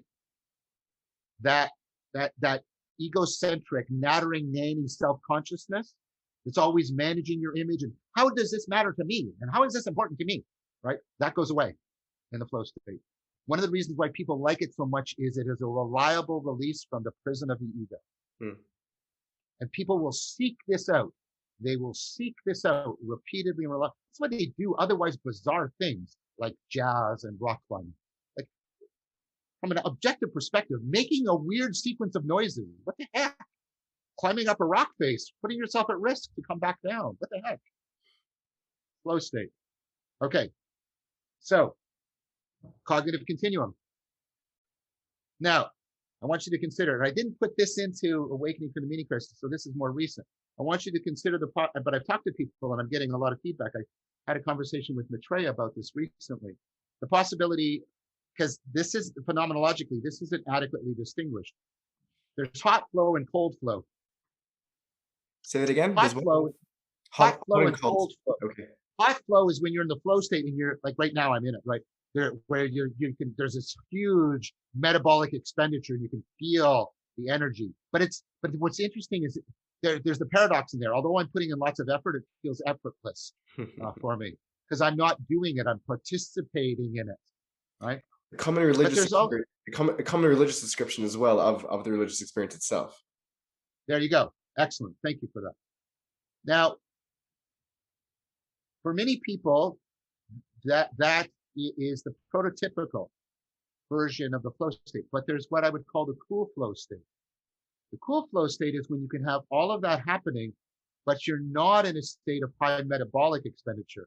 There's probably a lot going on cognitively, but your body is very, very still, like in a deep meditative practice or a deep contemplative practice. You can nevertheless get this insight cascade opening up, but you're not, I don't mean to be vulgar, but you're not sort of sweating and hot. You're cool, right? So I want to be clear about that it doesn't necessarily mean you're playing hockey. You can also get into this, and you can get into the cool version, and I'm playing on the word cool here. You can get into the cool version in states that, from an embodied perspective, look very still. However, I want you to remember this. When I'm doing meditation and doing these things, you know what's firing like crazy? My cerebellum. The part that is normally active when I'm doing all this embodied sensory motor complex action. It's just that it's firing in a tight loop with the brain rather than with my embodied activity. That's a very helpful distinction. That's a very, very helpful distinction. Thank you. Okay, so now I think there are hot and cold versions of mystical experiences too, but I want to give that nuance so that people can see that continuum. Because you can get into the flow state with late at night with a deep, careful, step-by-step conversation with a beloved friend, and you can find that this is happening. The conversation is, and you're in the flow state, and their insight is feeding insight, and you feel like you're opening, but you don't feel like you're. In fact, it feels almost very peaceful and tranquil, right? There can be a serene and there can be a shining form of flow, if you'll allow me to put it that way. Okay, great. Now, what if I had a cool flow state? Because it's more prototypically when people describe these transformative experiences, these awakening experiences, it's more often cool. It can be hot though. It can be hot. Okay, so but I want to be able to include both. So what if I was flowing, especially the possibility of cool flowing, at the level of a meta skill? At the level of a meta skill. Meta skill. Okay. Yeah. Right. So this is the idea, right? So the idea is in order to get into the flow state, your skills have to match the demands of the situation, right? So you have to have, expertise. If you don't have martial arts expertise, it's very hard for you to get into the flow state of martial arts, right? If you can't play music, I'm going to get into the flow state via jazz. It's not going to work, right? So the thing to ask is, well, what's the expertise that's flowing in a mystical experience? Because what I'm going to do is just like I got from fluency to insight and insight to flow, I'm going to go get to mystical experience from flow. And the proposal is that what's flowing is something like your meta optimal grip. Okay, so I'll use an analogy. I mean, I don't have to use an analogy, but that'll make it faster, right? So in a martial art, and I think I've used this analogy with you, you'll see people doing this. They'll take a stance. Now that stance, you don't use that stance for anything. It's not a move, right? It's like, right? Now, why do you take the stance? Well, the stance is a meta optimal grip. That stance puts you into a place that gives you the best. Think of it like a geography. It's the best place from which you can get to all the other places you need to get to. It's sort of your meta optimal grip. Does that make sense? Yeah. So when I stand here, it's the best place to be to get for a strike, to get for a block. Does that make sense? Sure. So the expertise that we're engendering in the mystical experience I'm proposing isn't our expertise for this or that or this or that part of the world. It's for the world. That's why it has aspects of wonder and awe in it, right? It's for the world. It's like, how do I get in right relationship with being, with reality? How do I get into a flow state with this meta optimal grip, a state in which I am optimally capable of systematically and systemically bringing about a domain general transformation on all of my cognition. So the proposal is that mystical experiences can become transformative experiences when they have exactly that ability, when they give you a meta-optimal grip that affords you not just an insight here or an insight here, but a cascade of insights, right, that pertain to your overall meta-optimal grip on reality. It's like, and again, the analogy, it's like the martial art master who can take the best possible stance towards the situation, and from that situation, they can realize whatever they need in order to improve their adaptive connection to the demands of the fight situation. And then, if that transformative experience, if the ontonormitivity is internalized, then you get an awakening experience. What do you mean if it's internalized?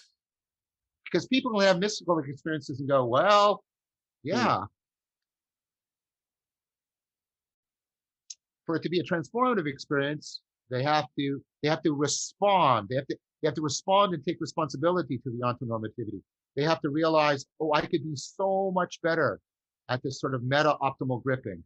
I could be so much, I could have my relationship to the world, I could enter into a better and better right relationship with reality.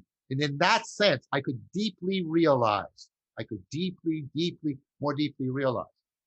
But we know from therapy, we know from everyday life, that when confronted with the real potential for that kind of deep transformative realization, people will sometimes go, no, I don't want them. I don't want them. So it has to be accepted. It has to be the individual has to want to undergo that change, or else it may just remain a transformative in a potentially negative sense, that it could rupture things. And That's that's very where all the interesting. previous stuff about tradition and sapiential ecology of practices, it comes to Yeah, bear. yeah. Two things come to mind. Firstly, thank you for putting together that full presentation. It was spectacular, and for the distinction between the cold and hot flow states. I think part of where I was getting stuck in our previous conversations was I was only conceptualizing the flow states as hot, and having Yep. the language to think about a cold flow state is very helpful. And the reference that you made to the varieties of mystical experiences being both cold and hot I think is an interesting point as well. And a lot of the work from the early typologists of mystical experiences sits along well with those lines. Talking about Zahner and Stace and Ninian Smart Yeah. and those scholars, which you're aware of. There's something else which came up. I'm just kind of feeding back the things that the notion of the disruptive process, that there's some sort of these disruptive strategies that we go through Yeah. to break our framings to come to this optimal frame. Some seem reminiscent both of something that I think you find, which you'll know better than I, in Zen literature, of the Yeah. disciple who's enlightened when they're physically or psychologically actually disturbed, where they're given a knock or a push, where they're able to Yeah. be thrown off their scent in a visceral way, and they can therefore come back down to a balanced center of gravity where they can get to that optimal Yeah. grip. And more recently, I wonder if you've thought about this in relation to what you're proposing here. The Russian Armenian very strange mystic George Gurdjieff, fourth way. He had a lot of his work was about really just shocking the people that came to study with him in all kinds of really bizarre ways. Just like throwing a cup of water in their face, and this. I mean, some people saw him as just abusive, but there might be. I wonder if you thought about that in Yeah. relation to Yeah. this Yeah. Yeah. disruptivity. So, I mean, you see that, I mean, shaman is a contested term, so I'm using it, right? Not right. I'm trying to use it in as neutral a fashion as possible. But, those individuals who take that role, there's parallel roles within sort of hunter-gatherer type societies in which they use altered states of consciousness to enhance healing and hunting, and resolve interpersonal conflict, things like that. And you see shamans, of course, using tremendous disruptive strategies. And you see this taken up in the mystical traditions, where there's all kinds of deprivation. Go into the desert, 40 days and 40 nights in the desert kind of thing, right? Abstain from sex, fast, abstain from food, right? Abstain from sleep, the night vigil. You see these all over the place, these disruptive strategies. Yeah. And what's really impressive is how those are emerging within something that most people would find so far away from all of what we're talking about, which is in machine learning. You have complex neural networks, and you're getting them to try and learn, right, about some complex patterns in the environment. And I do want to say more about that at some point too, because flow also is about enhanced intuition. So much. Anyways, and what happens is if you just let the neural network run, right? What it'll do, it'll fall prey to what's called overfitting to the data. It will pick up too much of the patterns that are specific to its data sample, and that will actually thwart it from generalizing. And so what you do is you use disruptive strategies, and they're now making. They used to be put in by human beings, but we're now figuring out how to make them self-organizing. And that's making these machines a lot more intelligent. So stay aware, right? But anyways, so what they'll do is like they'll like say I have a whole bunch of nodes. I'll turn off like half the nodes, or I'll throw static into it, right? And what that happens is it breaks up the framing. So now no, I'm not running an inference. I'm not running a computation. I'm literally sort of smashing the machine, because what I'm relying on is its dynamic capacity for self-organization. That's the inherently dynamical developmental function I'm relying on. The network will reconfigure and then be able to generalize more. It will be able to understand more, because generalizing more means it will be able to use this function and integrate more processes in the world, solve more problems in the world. So in the heart of, hard-nosed artificial intelligence, machine learning robots, they have nothing to do with spirituality. You'll find the same strategy. The work on insight problem solving converges with this. Moderately distracting yourself from a problem you're blocked in enhances your capacity for insight. Now, I gave a presentation at the Society for Philosophy and Psychology. It was like, does that mean that wisdom is like an irrational virtue? Because like I'm not inferring there's no inference, there's no argument. I'm doing and right. I'm relying on non-inferential strategies of disruption and dynamic self-organization to bring about the developmental change, the change in new functionality that I'm looking for. So the disruptive strategies are pervasive through the mystical traditions. And what looked like bizarre behavior now is on the continuum with insight, with flow. That's why in flow, it has to be a challenging environment. Yes. It has to put you into the zone of proximal development. Yes, that's really fascinating to have that parallel running from shamanism all the way to machine learning and AI. That's really wild. And I think that point that you made of the disruptive process in problem solving is something which many of us have experienced, trying to figure out something complex. Sleep has also been shown to be effective in that when you leave the problem entirely and come back to it. For similar reasons. Yeah. It's really fascinating. So thank you for laying that out, and thank you for laying out that the continuum, just to make it clear that from insight to flow to mystical experience to transformative awakening or mystical experiences.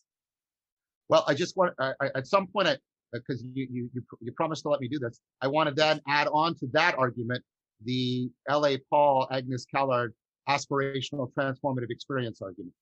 Please, because actually now would be an opportunity. Now would be an opportunity. I think this is the right moment. Go for it. Yeah, please. Right.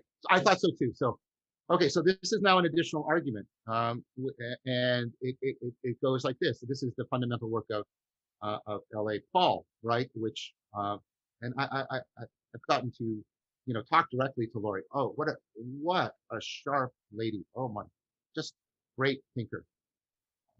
I can't recommend her work enough. Okay, so I've met her. I don't know Agnes Keller. I haven't met her, but her book Aspiration, and it's in the same tradition as L.A. Paul. So these two women are doing some of the best work right now. I checked out her work based on your recommendation, and I was not disappointed. So I can second that recommendation for what it counts. Yeah. Okay, so L.A. Paul talks about transformative experience, and she talks about two aspects of it. And now in Laurie's presence, I have translated that into perspectival and participatory transformation, and she was okay with that. So I'm not imposing on her. So she says, first of all, she takes something that's very sort of simple. She says, somebody offers, you to have, well, I won't even do the simple one. I'm going to go to the more radical one, because it's more like the mystical experience, more like a conversion. So your friends come to you. This is the Godonkin experiment. Their friends come to you and they promise they can give you, they provide with you reliable evidence that they can fulfill a promise if you choose to take it up, that they will turn you into a vampire. And then her question is, should you do it? And then she says, well, now normally when we consider doing something in the future, we use decision theory. What does decision theory say you do? Well, you evaluate the probability of the outcome and the utility. That's the value of it. And this is both for achieving it or for avoiding it. The probability times the utility. Okay. And she says, well, the problem with the probability is you have to have the requisite knowledge. And she says, well, what are you lacking? Well, one of the things you're lacking is you don't know what it's going to be like to be a vampire. That is the definition of perspectival knowing. What it's like to be me here now in this human John state of mind in this situation. I don't know what it's like to be a vampire because I've never been one. So I am completely ignorant of the perspectival knowledge. So I don't know what it's going to be like. I can't assign anything, a probability to that. Also, what's going to happen is I'm going to change what I value and what I prefer. I don't prefer or value killing human beings and drinking their blood. I will come to prefer. So I'm going through a participatory transformation in my fundamental identity. So I can't use my identity now to judge that identity then. I am ignorant in a participatory fashion. And as I mentioned earlier, that's what happens when people are trapped in, when they come into therapy. They have the proposition, I want to be over there, but they don't know how to bring about the perspectival and the participatory transformation. So she says, well, what do? You can't use the standard decision matrix. You can't use an inferential strategy. There's no way of doing it because you like, and you, well, then I won't do it. But she says, but then you don't know what you're missing. It's a symmetrical thing. You don't know what you're going to lose. You don't know what you're going to lose, and you don't know what you're missing. Both ways, right? And so you can't infer your way through it. You can't infer your way through it. And it's like, oh. And then she says, all of your major life decisions are like this. Forget about becoming a vampire. What about becoming a parent? Being a child does not give you sufficient knowledge of what it's like to be a parent and have your identity changed the way your identity is changed when you become a parent of a child and the way it should be changed. So should you do it? Well, no. And, ooh, and people reasonably do that. But then you don't know what you're missing. But you also don't know what you're going to lose. And oh, no. Well, should I enter into a romantic relationship with this person? Same thing. You don't know who you're going to become. You don't know what it's going to be like. Well, my other relationships give me some guide, sort of, not much, right? In fact, if you try to transpose that, you're going to get into a lot of trouble. And then I said to Laurie, I said, but whenever a child's going through any kind of developmental stage, it's facing that paradox. And she said, oh yeah, that's right. And whenever the neural network is going through like these disruptive strategies, it's facing that. That's why it can't infer its way through it. You can't infer your way from a weaker logic to a stronger logic. There's no inferential strategy that will do that. Okay, so what do we do? So Laurie doesn't talk too much about that. But again, I've sort of proposed this to her, and this is where I propose that we go through this process. There's two things of serious play. What we do, like let's do the example of should we have a child? Well, let's people get a dog, and then right, because they're not fully committed and bound into it irrevocably, but they're getting a taste. Notice the metaphor. They're a taste of what it's like to have a child and what kind of person. So they get into that's what kids are doing whenever they play. Not have images in their head, but when they're doing imaginal, when they pick up a stick and pretend it's a sword. It's both the sword and not a sword. They're in that liminal place of serious play because they can taste the adult identity and they can start to build some of the skill, what that be like, but they're still back here. They're still safe within the childhood home, right? And Winnicott and others have, reminded, that's the zone of proximal development. Notice how this all converges. Religion is a place in which we seriously play in that place. And a good way of playing in that place is to flow in it. Kids get into the flow state in play. And a good place is to get into metaflow, which is the mystical experience. And here's the other thing we do. This is Agnes Keller. She says, we aspire. We create basically a double identity, a divine double. I would use the language from Stang, right? And she says, we cause it, but it has normative authority over us. How do we do that? Well, we know from Vygotsky, the child internalizes the adult. We internalize the exemplar. We internalize the sage, and we aspire to them. And so they structure and guide the serious play, and we aspire. And you say, well, that's not an inferential process. You're right. But here's Callard's point. You better believe that's a rational process. She calls it proleptic rationality, or you are in serious trouble. And you say, why, Mr. Skeptic? You say, why? It's rational? Because if I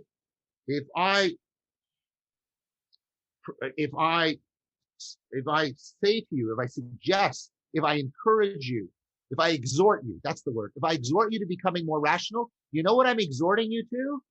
Especially if I exhort you to becoming wiser, I'm exhorting you to a transformative experience. And you can't infer your way through that.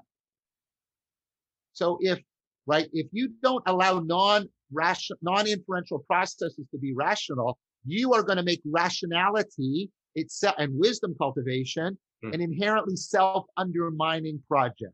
It has to be non-inferentially rational. It has to be proleptically rational. And that's now starting to get us to how we can justify the mystical experience. So maybe let's get right into that, because how can we justify the mystical experience? Well, first of all, if we can show that it's a form of proleptic rationality, we have justified it because we've shown that proleptic rationality is constitutive to rationality itself. Can we please define proleptic rationality? So proleptic rationality is that aspirational. It's the process of becoming more rational. And becoming more rational, until you become a god, is like if rationality requires self-correction, then you're not just self-correcting the product. You should be ultimately meta-optimal gripping. You should be self-correcting the process, which means rationality itself. You should be self-transcending. You should be cultivating more rationality, cultivating more wisdom. That's integral and constitutive to rationality itself. Does an individual undergoing this need to or be aware of what's happening in this regard? I think in the sense we talked about earlier, they don't have to be aware of it in this theoretical scientific fashion, although that doesn't hurt and it can help. I mean, that's part of why I'm doing what I'm doing, I hope, right? But they do need to know it within an ecology of practices and a sapiential tradition for all the reasons we previously discussed. Yeah. I'm curious if I can ask maybe a personal, but also sort of, it may be a bit anecdotal, but have you, in trying to make these implicit processes explicit to individuals or to yourself, have you seen success in that journey for people? Yeah. Yes. Yeah. I mean, things become, affordances open up that aren't there for them.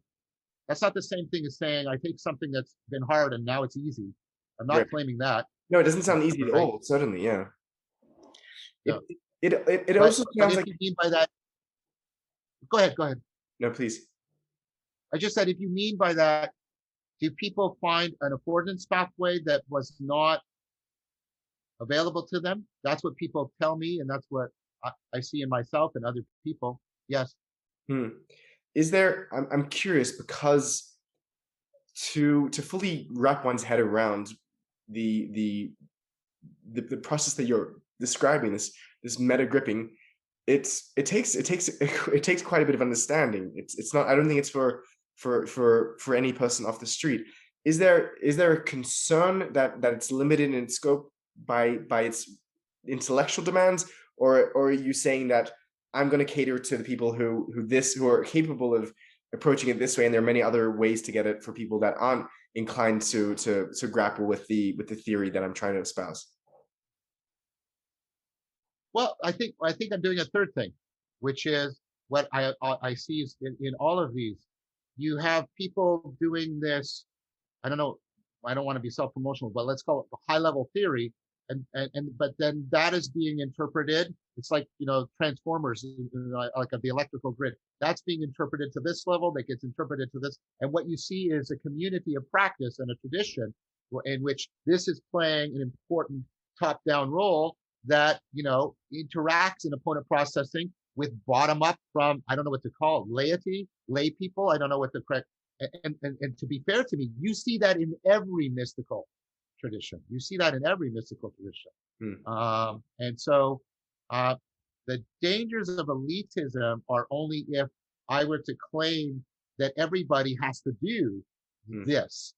All I have to claim is this has the potential through this step-down transformative process of being helpful to many people. That's all I need to claim. And I think I can make that plausible. Because that's what I'm doing with, for example, that's what I'm doing with the cognitive continuum. I'm saying, yes, up here, really hard and complex, but it overlaps with flow, which overlaps with insight, with overlaps with just basic fluency. And all of these are available to you. Right. Those seem to be like the bread trails of the crumbs that can lead one to where it is. It's interesting as well. I was just thinking about this earlier, just before we jumped on the conversation, about the inaccessibility of some of the mystics in their original form. I mean, some of the mystics particularly those that are still studied today, are immensely dense and complex and complicated, and just the prolificness of their writing to even try and read the bulk of what they wrote is a lifetime just for one of them. But then it got me thinking about how throughout the generations, right, they'll have students and they have schools and they have people who will go Yeah, and yeah, bring in yeah. information. And in fact, what I see myself and what I see what others in this community doing is reaching back into those treasure troves of inaccessible wisdom, and with our own linguistic skills that we were afforded for whatever reason, with our own, intellectual skills, to go and bring those things in a way that can be hopefully do justice to them, but make them in a way that that average people that don't have access to those storehouses can begin to make that journey with it. Right. That's exactly right. And so what I'm proposing to you is overlapping zones of proximal development. Here's a group of people, and here's a group of people that can put them into the zone of proximal development. Right. Because they have a group above them that can put them into the zone of proximal development, and so on and so forth, until we get to the sages and the exemplars and the people who claim enlightenment, and their tutor is somehow reality itself. And and the trustworthiness of their claims up there shouldn't be just up there. It should be, does it do this? Does it afford the bleed down of, of the step down function? I keep thinking of like transformers off the electrical grid, right? Where you've got these overlapping zones of proximal development. And that's what we do. That's how we do education. That's how we do cultural ratcheting. And again, it's like, oh, now can that be abused? Is that hierarchical structure been open to abuse? Yes. And should it be criticized deeply and profoundly? Yes. And that's one of the reasons why there are so many nuns, because many people feel the critiques of the traditional religions, of the abuses that have crept into this hierarchical structure, are sufficient to warrant that they should not participate. Well, and I am not denying any of that, because again, I am trying to speak to those people. But what I'm trying to say when I speak to them is, yes, but there was a deep functionality in that, and we can recover that deep functionality. Yeah, that's I want to take the conversation to the philosophical justification, whether these states are rational. And interesting that you've now thrown a bit of a wrench into that, whether we're talking about this proleptic rationality. Before I ask that question, I want to ask one more question. Do you think that that propositionally, because this is a case which has been made by Houston Smith and some others, that propositionally the mystical traditions may converge on something which may point to something which may be at least propositionally unanimity between the traditions? Is that something which interests you at all? Well, it didn't used to, but I talked to you, and it interests me more. And also when I read Arthur versus Lewis, I was willing to say that there might be two different ways of convergence. There might be a historical convergence because the Abrahamic religions and the pagan religions kept tapping into Neoplatonism, and so that's plausible. And therefore, there's probably a reason why they keep tapping into it. There's a functionality there. But also the possibility of cross-cultural convergence, a la Houston Smith. Now, I'm very critical of, more extreme versions. Like I said before, I'm not sure that this is actually Aldous Huxley's claim in the Perennial Philosophy, but it's at least the standard one that's printed on his behalf. And I think that can be criticized a lot. So I generally made the move where I said, well, no, I think what's universal, again, given some of the research we've already talked about, are the sort of, there's universals of process. There's universals of procedural knowledge, perspectival transformation, participatory, transformation. And that's what's universal. That in and of itself is valuable. And that's wisdom as opposed to knowledge. But there's two kinds of propositions that would be exempt from that exclusion. One would be propositions that properly bridge you from the propositional into the perspectival, the procedural, and participatory. So and we know like what are kinds of propositions that trigger insight? Metaphor. That's what metaphor does. Metaphor basically gets the same sort of switching between hemispheres, the same kind of move that's metapherine, right? Transfer of processing as insight. It's the same sort of thing. And so there are propositions, especially if they're metaphoric, and if it's a metaphor that's symbolic because it's supposed to transform you as a person, and that's the difference between a symbol and a metaphor, then there should be symbolic propositions that would be very propositionally similar in that they need that they have a metaphorical meaning that is designed to bridge you into the phenomenology and into these transformative experiences. So that's one. And then the other is there should be propositions that pick up on, the shared disclosure of what the world is like when people are in higher states of consciousness. And then third, propositions that bridge between those two sets of propositions. So I'm willing to move towards you in fellowship. Like I'm not doing it. This is not faux. This is for real. And say, yeah, I think there are propositions that bridge so that we can align the four kinds of knowing. And then there's propositions that help us get into the right relationship, right? So that we can get into the meta. They bridge us into the meta optimal gripping with the world. And then there's and they're going to be inherently metaphorical. And then there's propositions that bridge between those sets of propositions. So there could be those symbolic. There could be a symbolic form. That's what I could say. I think that's really fascinating. And I think that the way you formulated it is also now getting me thinking anew. And I'm going to go back and listen to this in the recording and think about this because that's really interesting. And I think that it's exemplary on your behalf to have opened up to thinking since our previous conversations on this topic. I think that the importance of that, and the reason why I kept insisting on it, and I think you may agree with me on this, is that it's precisely that which cannot be communicated, which is capable of affording transformance, but it's precisely that which must be communicated to allow one to come to those things which will bring to.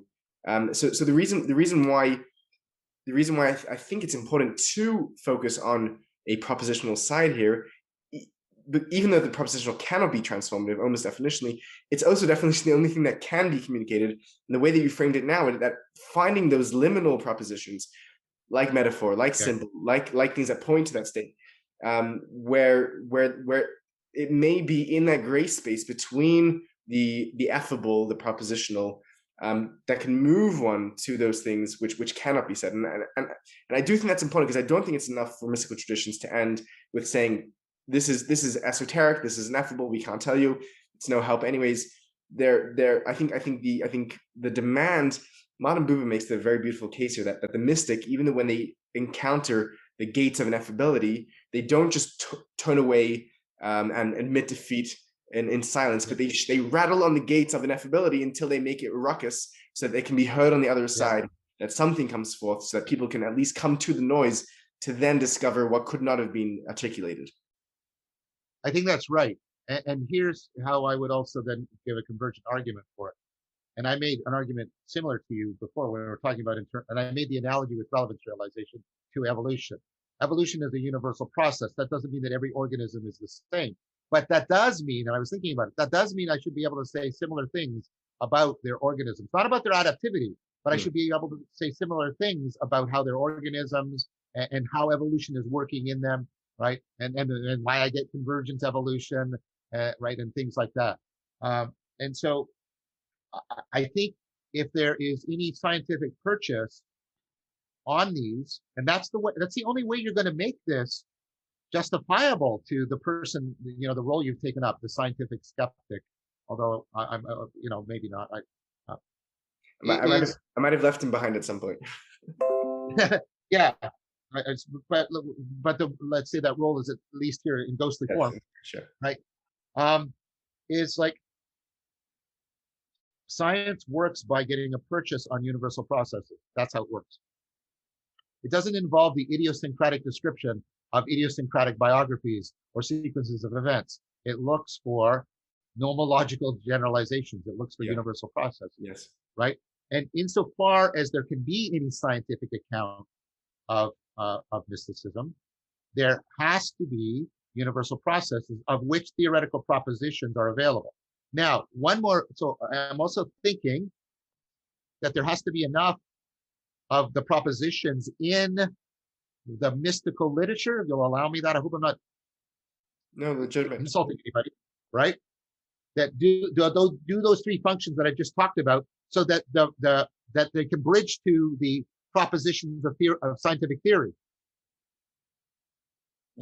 So that's another argument I formed. Sorry, I don't mean to be.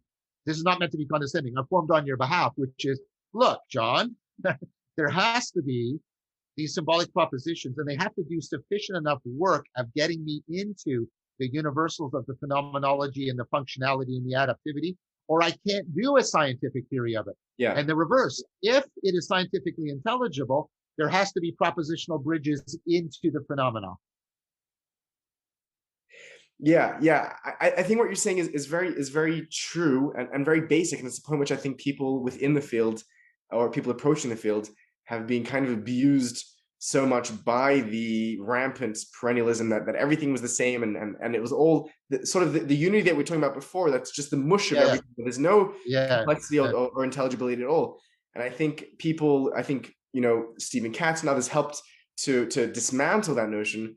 But I think the very notion of intelligibility means that we can find universals that are common between things. The very fact that we can define anything means that there's both commonality and differentiation, and that is the scientific process is to look at that. So, and I think pointing that direction of specifically looking for those propositions that afford that ability, that runs in both directions is a very fascinating thought. I would feel bad to continue to press with the question which we'd laid out from the beginning, but seeing how alacritous and how energetic you are, I'm going to continue with the question, which is, what makes these states philosophically, rationally justifiable? And well, if I've misjudged the situation and you need to move on to your next thing, please tell me that this is going on for too long, and we'll continue some other time. Well, that's what I was going to propose. We're almost into 3 hours, and while I'm enjoying this, I do have other things I need to do. I think, I mean, I've laid a bridging argument, the idea of of proleptic rationality, and the idea that I've given a developmental justification for these processes already. So already I've laid groundwork for why I could, in a proleptically rational manner, recommend these processes to you. Now the question is, right, like, given that we've said there's a limited number of propositions that have come out of this, and given that the state itself is very unusual and very ineffable, does it give can we justify it in any other way? And basically, I'm going to say, well, I don't think, other than, because I've already qualified, other than these propositions that can be justified internal to the mysticism, those three types, and also externally by how they bridge and afford the scientific theorizing, I want to give, I want to say that the knowledge claims coming out of mystical experiences have to be seriously truncated. The reason for that is the pluralistic argument. People go into these transformative experiences and come out and utter, opposite propositions to each other. So I'm going to re-acknowledge that core that we've just talked about, the core of propositions, and we could properly call that theoretical propositional knowledge. But what great. But what I'm going to claim is that most of the justification for this isn't about knowledge acquisition, it's about wisdom cultivation. And like I said, we've already got the sense of this.